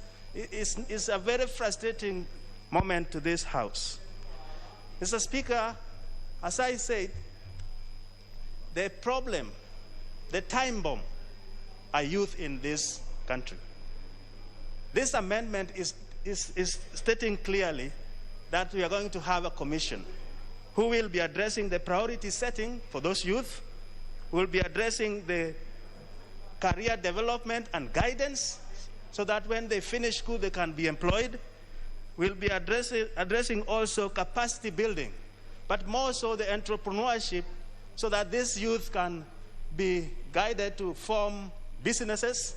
And there is a moratorium on taxes, so they can only pay tax after 7 years. Mr. Speaker, the time for white-collar jobs are gone. For us to help our youth, we have to embrace skill-based training and also institutions in our rural facilities. Mr. Speaker, another important point that is mentioned in this bill is economy and shared prosperity. Mr. Speaker, as we talk in this House, there is a discrepancy in development between rural areas and urban development. Things are so skewed that other regions are more developed and others are not. We talk of highways, which is good for the national good, yes, but if I drive here nicely and the people of Ndewa cannot even remove their cane from the farms to the factory, how does that help our country? So this bill is amending, this amendment bill, it will bring some bridge gaps between that. Mr. Speaker, we are talking of GDP. Sometimes we are very proud we are doing 5%, 6%. How does that translate into household income? Some people are very poor. Some people have nothing to eat. Mr. Speaker, they say Seychelles is the most prosperous country because apart from GBD, they also measure their economical gain in terms of wealth per household. I think that will be addressed here. But more so, we cannot afford a country where others have leftovers and others go empty, where others are sleeping in mansions and others have no roof over their head. Others bath with hot water, drink cold water, and others travel miles for dirty water. Others have land chunks of land, and others are squatters. This is what this bill is going to cure, so that we can have inequality. Lastly, let me quote this great son of Kenyans, J.M. Kariuki. He said, that time nation was consisted of 10 millionaires and 10 millions of beggars. Now maybe it is. Honorable Kositani Kareb. Wait. Thank you, Mr. Speaker. I rise on behalf of the people of Soy constituency who sent me to this House and who are my employers to give my views on this constitutional amendment bill. Mr. Speaker, before I proceed, allow me to thank 3 O's, I'm calling them the 3 O's, who sat in the committee that came up with this bill. Otiende Amolo, Orengo, and Omugeni. I congratulate them because they were appointed in that committee based on merit, and unfortunately, because they stood by the truth and they stood by the law which they are so schooled and understand, one of them has been removed from a parliamentary committee. Mr. Speaker, this BBI bill is widely spoken about but very unpopular. There is a Swahili saying, and allow me, Mr. Speaker, to say, kizuri chajitembeza, kibaya chajiuza. Mr. Speaker, I am very uncomfortable debating this bill at the moment when we have more serious priorities as a country. Other nations are discussing how to vaccinate their populations. Other nations are discussing how to manufacture the vaccines. But we are the only country in the world in the midst of a pandemic that are discussing a change of the Constitution. Mr. Speaker, I am very reserved when I hear my colleagues and we calling this a popular initiative. Mr. Speaker, as an elected member from Uasin-Gishu County, which is benefiting by getting 3 constituencies that we never asked for because our views were not there. Mr. Speaker, there are members in this House who will vote yes, yet their counties are losing. And not because they accept that their counties lose, but because of the intimidation and coercion that is going on with this bill. Mr. Speaker, from where I sit, the views of the people of Uasin Gishu County were not collected in a popular manner. We normally, whenever, even during the 2010 Constitution, Mr. Speaker, when we were collecting views, they came to Eldoret Town Hall, where there were public address system. All the people who wanted to contribute, contributed. But this time they came and went to a hotel called Nobo and called those yes people, the robots who would go and just were choreographed to go and give the contributions that would favor the BBI. Mr. Speaker, this bill, and that is why I say I thank the 3 O's, because this bill has given observations, and they have stated on page 155 of the committee's report, paragraph 556, that this issue of additional constituencies is unconstitutional. Mr. Speaker, I have said, as Uasin Gishu County, we are benefiting. We are getting 3 constituencies, which we didn't ask of. But, Mr. Speaker, I do not want us as the people of Uasin Gishu to benefit on unconstitutional matters. We need to rectify this so that we move forward as a country. Mr. Speaker, I have seen, and it is evident, that there is a big hurry on this BBI debate. There is a big hurry to try and end this debate. Who is this who is in so much of a hurry that doesn't want us to speak to this report, Mr. Speaker? The Speaker made a ruling when I gave a preliminary objection that the debate shall go on so long as there are members desirous of contributing, Mr. Speaker. We have seen messages going around that they will be voting in the afternoon. Mr. Speaker, we shall not vote in the afternoon until all members have been heard, Mr. Speaker, because that is what the law says, Mr. Speaker. Mr. Speaker, we are at a moment in our country whereby we are at a moment in our country. Honorable Question, and I hope, Honorable Sotsi, I hope it's a point of order, not a point of argument. What is out of order? Mr. Speaker, I didn't want to interrupt my good friend Kositani, but you are aware the Speaker made a ruling on the issue of constitution. Thank you, Mr. Speaker. I think you have realized... Let Honorable Osotsi finish. Honorable Kositani, just have a minute. Let's hear from Honorable Osotsi.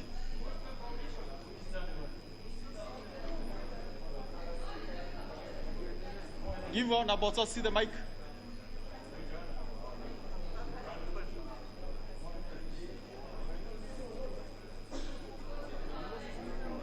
Mike, please.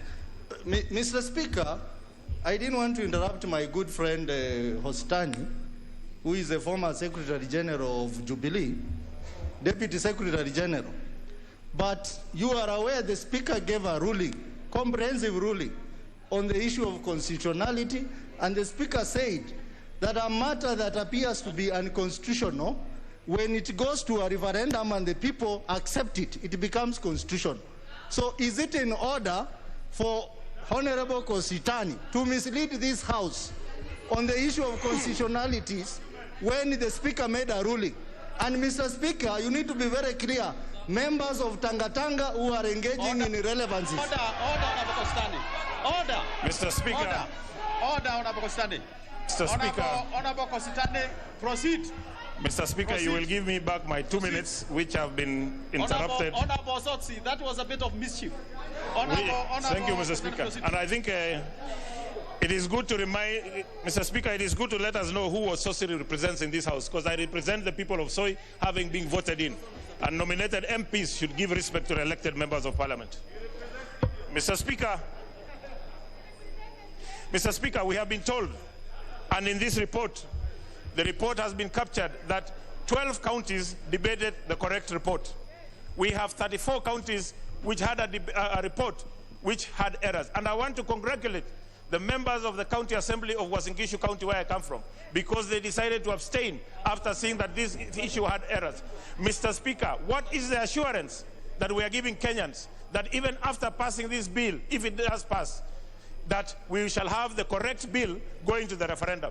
And even after the referendum, that we shall have the correct bill being ascended into law so that it may be practiced in this country. Mr. Speaker, we have been told, and Mr. Speaker, I'm a member of the African Inland Church. whereby we do not tell lies. There are a lot of lies in this report, Mr. Speaker, in this bill. We are being told that this bill is going to cure electoral violence. Mr. Speaker, the single denominator of electoral violence has been we have had elections and then people dispute the results. Where in this bill has the issue of electoral violence been addressed, Mr. Speaker? We are being told, Mr. Speaker, that this bill is going to bring cohesiveness. Where does this bill, where is it mentioned about cohesiveness in this bill, Mr. Speaker?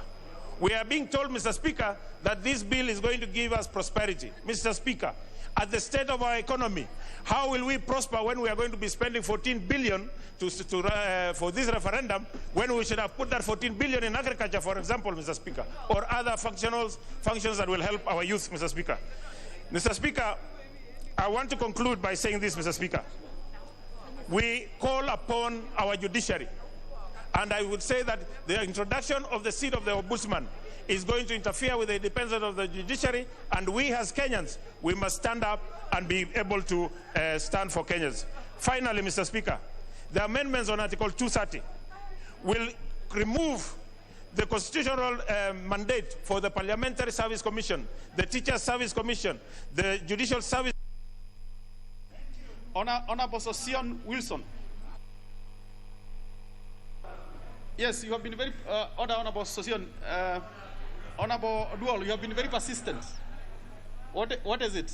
I noted you are very persistent. Thank you, Mr. Speaker. I don't know whether it escaped your attention, but I wanted to draw to your attention that Honorable Kositeny remained standing throughout the time while Honorable Osotsi was raising a point of order. Is that in order, no, Honorable Speaker? It is not in order, Honorable Kositeny, although that has left the station, but I needed it to go on now is well informed. Honorable Sosion, please proceed. It had to go on record. It's still on his feet again.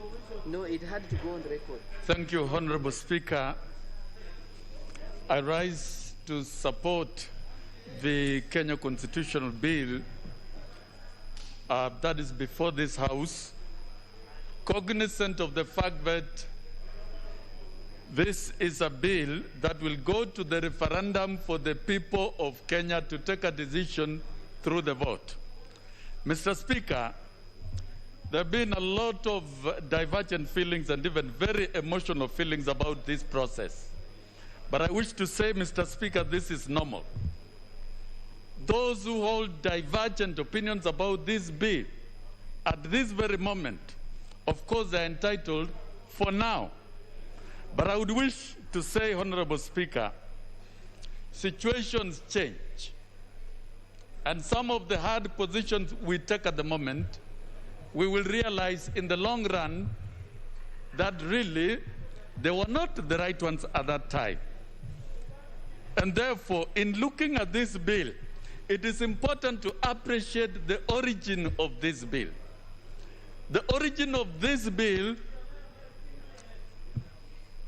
is the numerous cycles of elections that have been accompanied by violence.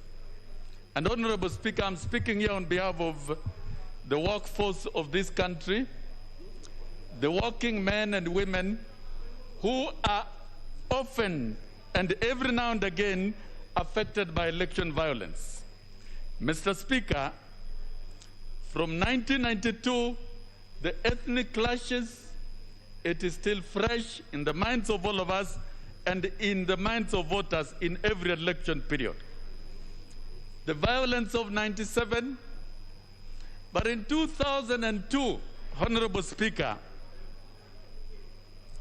there was a resolve by Kenyans, and Kenyans were voted globally as the most optimistic citizens because of the obtaining situation at that time of coming up with a political coalition. In 2007, Honorable Speaker, we lost it, and we have kept losing it. And therefore, Honorable Speaker, the import of this bill with the issues that are identified, the 9 of them, should not raise a lot of emotion, but we should give Kenyans a chance to take a decision on this. Ethnic antagonism and competition Nepotism, of course, has been practiced by previous governments, probably out of fear. And it is our belief that probably allowing this bill to go through will make a difference. Honorable Speaker, I remember in 2002, the current president, Uhuru Kenyatta, while a candidate of KANU, said very clearly that this country shall not offer free education. That was a position. But the presidential candidate of the National Coalition promised free education. And indeed, eventually, currently in 2021, Uhuru Kenyatta, the president, is a passionate supporter of free public education. So situations change.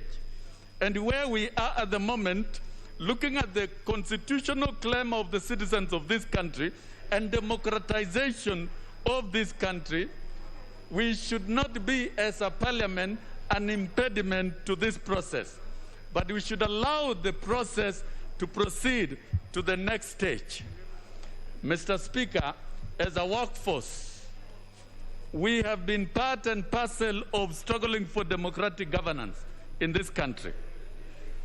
And even in 2017, it was our earnest desire that there be a government of a framework of a government of national unity prior to election. And as you have seen from figures, in 2007, the economy slumped from 7% to 1.6%. That means job losses, and that means lives lost. And in 2007, Honorable Speaker, after the elections, I had an opportunity of visiting, together with my union, the IDPs in Nakuru and in Eldoret.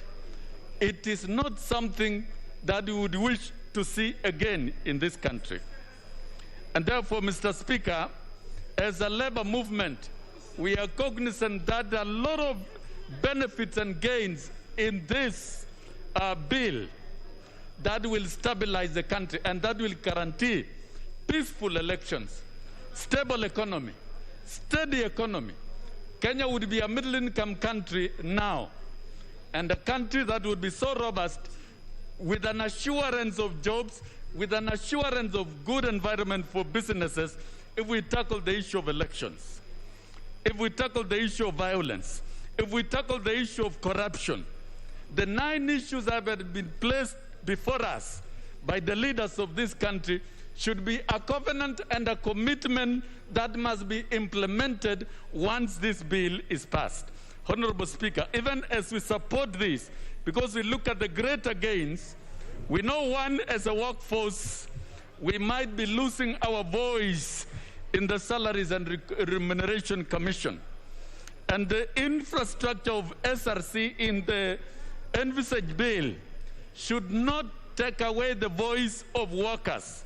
Whoever will be the President of the Republic should ensure that the representation of workers in the SRC is sustained. As workers, we are losing the slot of nomination in the National Assembly. And it is our belief that moving forward, we should still be able, as a country, to ensure that workers are represented through other avenues. Mr. Speaker, we even contemplated to have membership of constituent representative in the Teacher Service Commission, but this should be captured in the statute. It is our belief that the parliamentary system, the hybrid model. Honorable Kingala Makau, please. Thank you, Mr. Speaker. I have been waiting for this chance for long. Mr. Speaker, from the onset, let me say that I am supporting this BBI. Why? Mr. Speaker, if you look at the journey, from the time the handshake took place between Honorable Raila Amolo Odinga and Uhuru Muigai Kenyatta, Mr. Speaker, the economy of this country has improved somehow until when COVID struck. Mr. Speaker, from the 27th of March, some of us were in the streets of Nairobi fighting for democracy, fighting for rights. Mr. Speaker, this BBI is going to be the savior, the redeemer of the marginalized. And when I speak here, Mr. Speaker, I'm speaking like many people who are saying that they are speaking on behalf of their people. Yes, indeed, I'm speaking on behalf of Mavoko people and Machakos County at large. Mr. Speaker, it is very easy for us to understand. And in fact, more reason why I'm wondering, the opponents of BBI are saying this is not without public participation. Mr. Speaker, this is a popular initiative. Mr. Speaker, there are some communities, when their leaders speak, they say they don't want to read anymore.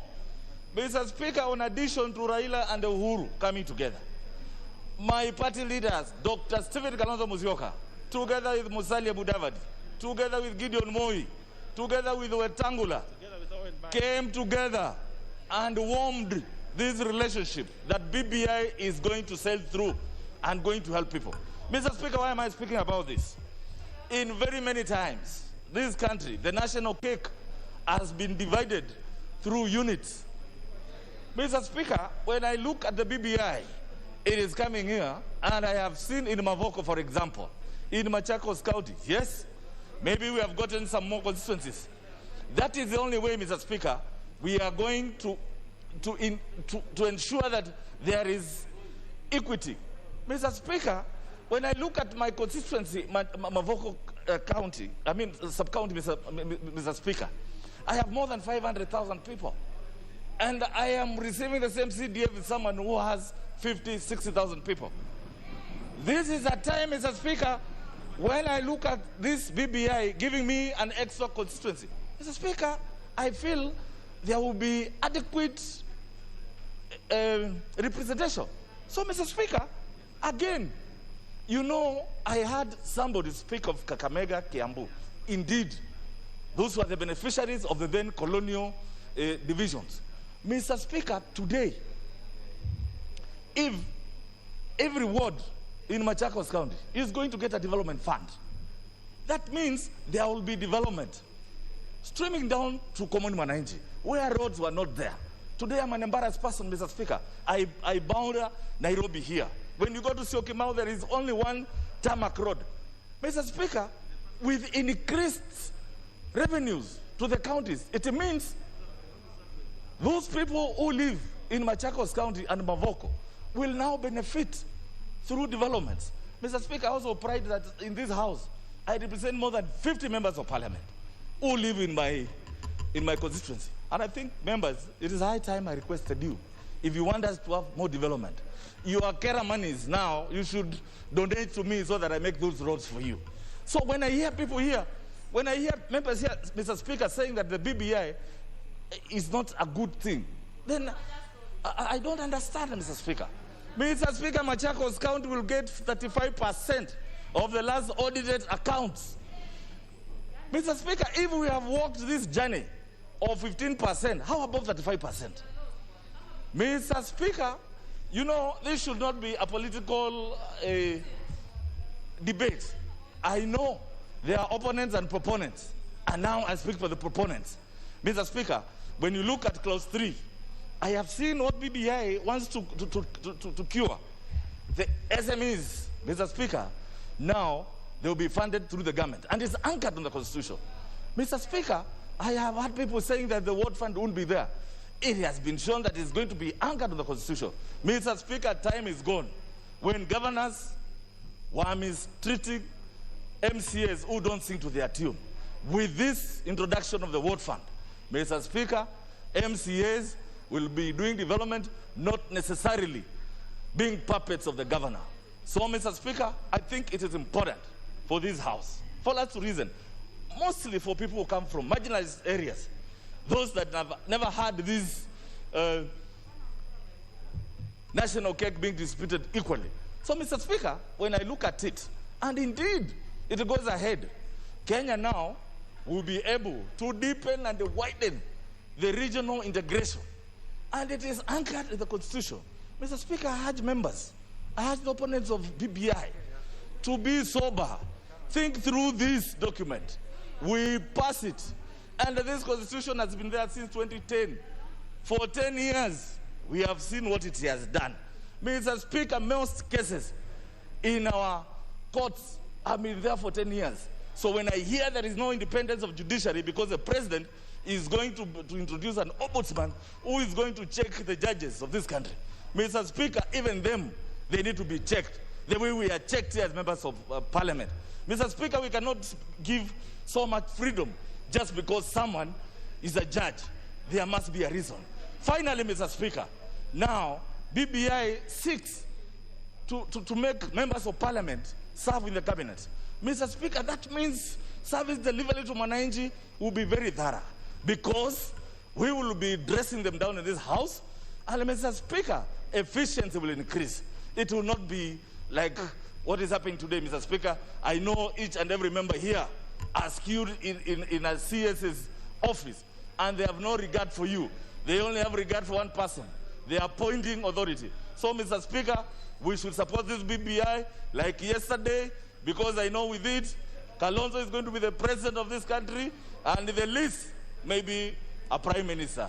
Thank you, Mr. Speaker. I support. Thank you. Honorable Chachu.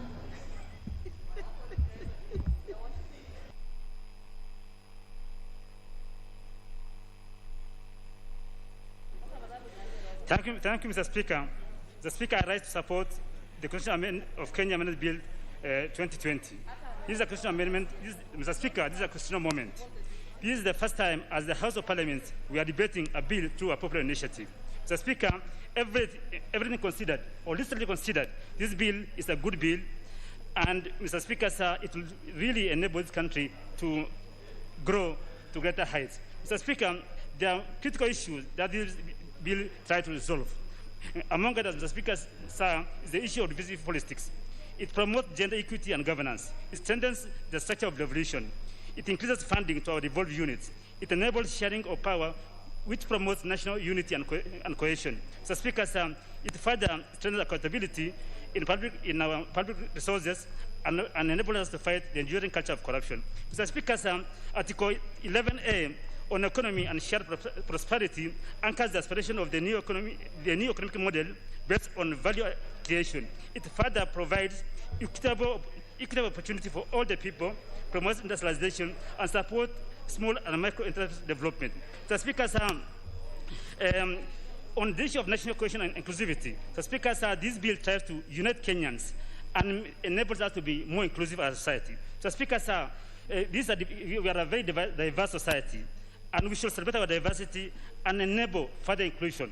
So, Speaker, sir, we still recall the election violence of 2007-2008 when we almost lost this nation called Kenya. Mr. Speaker, sir, even then, in 2008, it is the 10th Parliament, of which I was a member, which amended the Constitution and enabled the National Code to become a reality. So, Speaker, sir, during the period of National Code, we had relative peace, our economy prospered, and most profoundly, we ushered a new constitutional order by promulgating the 2010 Constitution. So, Speaker, sir, this was after decades of struggles for new constitution in Kenya. So, Speaker, sir, this Constitution enabled us to have relative peace. It enabled us to even manage our electoral disputes through Supreme Court, an institution established by 2010 Constitution. So, Speaker, sir, in the past, we used to sort out our disputes through by killing each other in the streets and through other modes of election violence.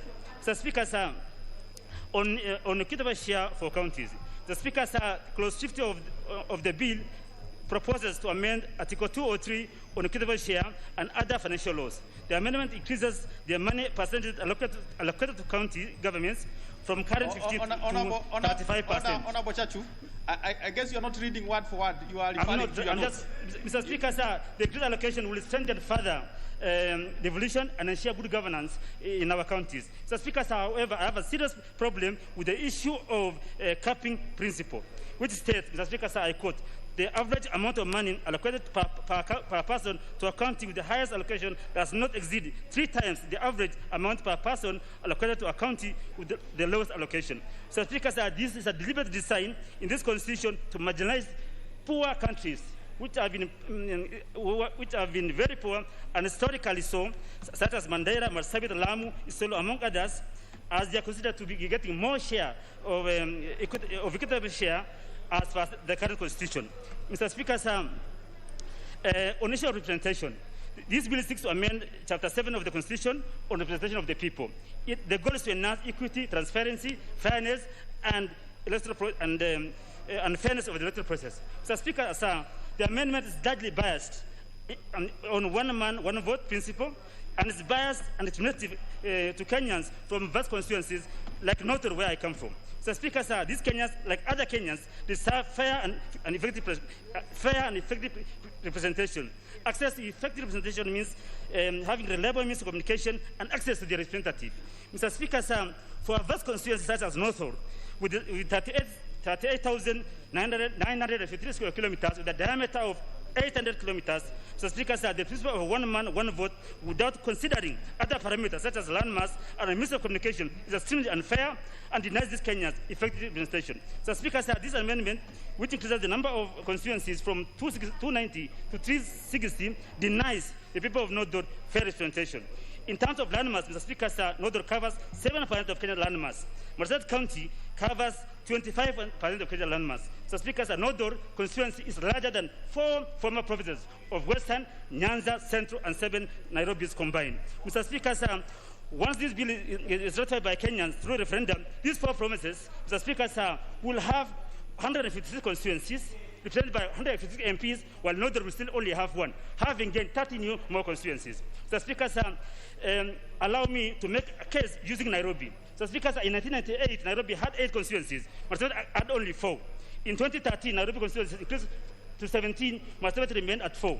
Mr. Speaker, sir, in 2022, once this bill goes through, Nairobi will have 29 constituencies, while Marsabit remain with only 4.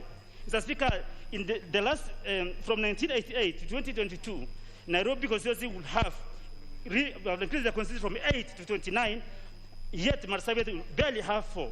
Mr. Speaker, sir, since 1963, at independence, 15 years ago, Marsabit County got only 1 constituency. That is 1998, when SAC was carved out of North Horr, what was then called Marsabit North constituency. Mr. Speaker, sir, the whole principle of equality of vote, which is based on one parameter, which is population quota, is very discriminative and denies past proprietary Kenyans fair representation. Mr. Speaker, sir, Article 89 of the current Constitution and the bill and BBI are very serious reservations. Mr. Speaker, sir, this necessary me in 10th Parliament, as a member of Constitutional Review Committee of this House in 10th Parliament, to seek for, to demand for article for self-determination, which were negotiated, which I was not able to realize. However, Mr. Speaker, sir, Kenyans from these areas, if we keep denying them the effective representation, will one day demand for that. And that's the time, Mr. Speaker, sir, serious crisis will come. Mr. Speaker, sir, Kenyans from those areas, like the Basa Wabera and others, have fought for this country. Fought through the secession movement when wanted to succeed. But Mr. Speaker, sir, they even lost their lives. That's what we call Wabera Street here in Nairobi. That's a Your Honorable Chachu, your space is gone. Now.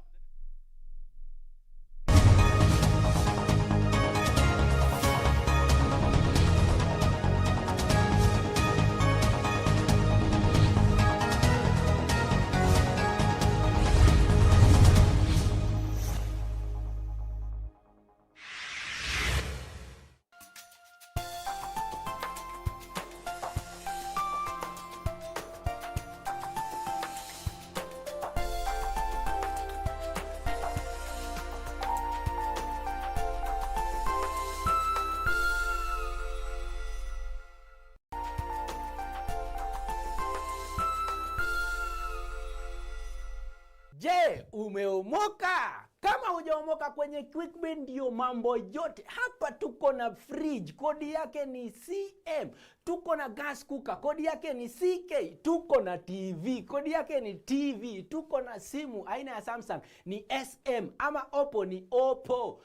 My friend, mahali popote unanitizama, eka hizo kodi zake kisha utume kwa 4032353. 4032353, alafu utakuwa unaomoka na hizi bidhaa. Kumbuka, kwenye QuickBin ni bidhaa bora zaidi kwa bei ya chini kwa chini.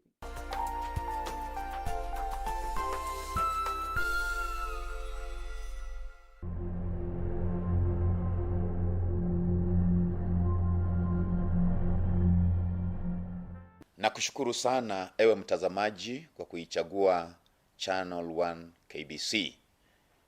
Na majina yangu ni mchungaji Joseph Maiti Wichenje kutoka kanisa la African Divine Church Mission, Patmos Assembly, likiwa pale Mradi Area 4.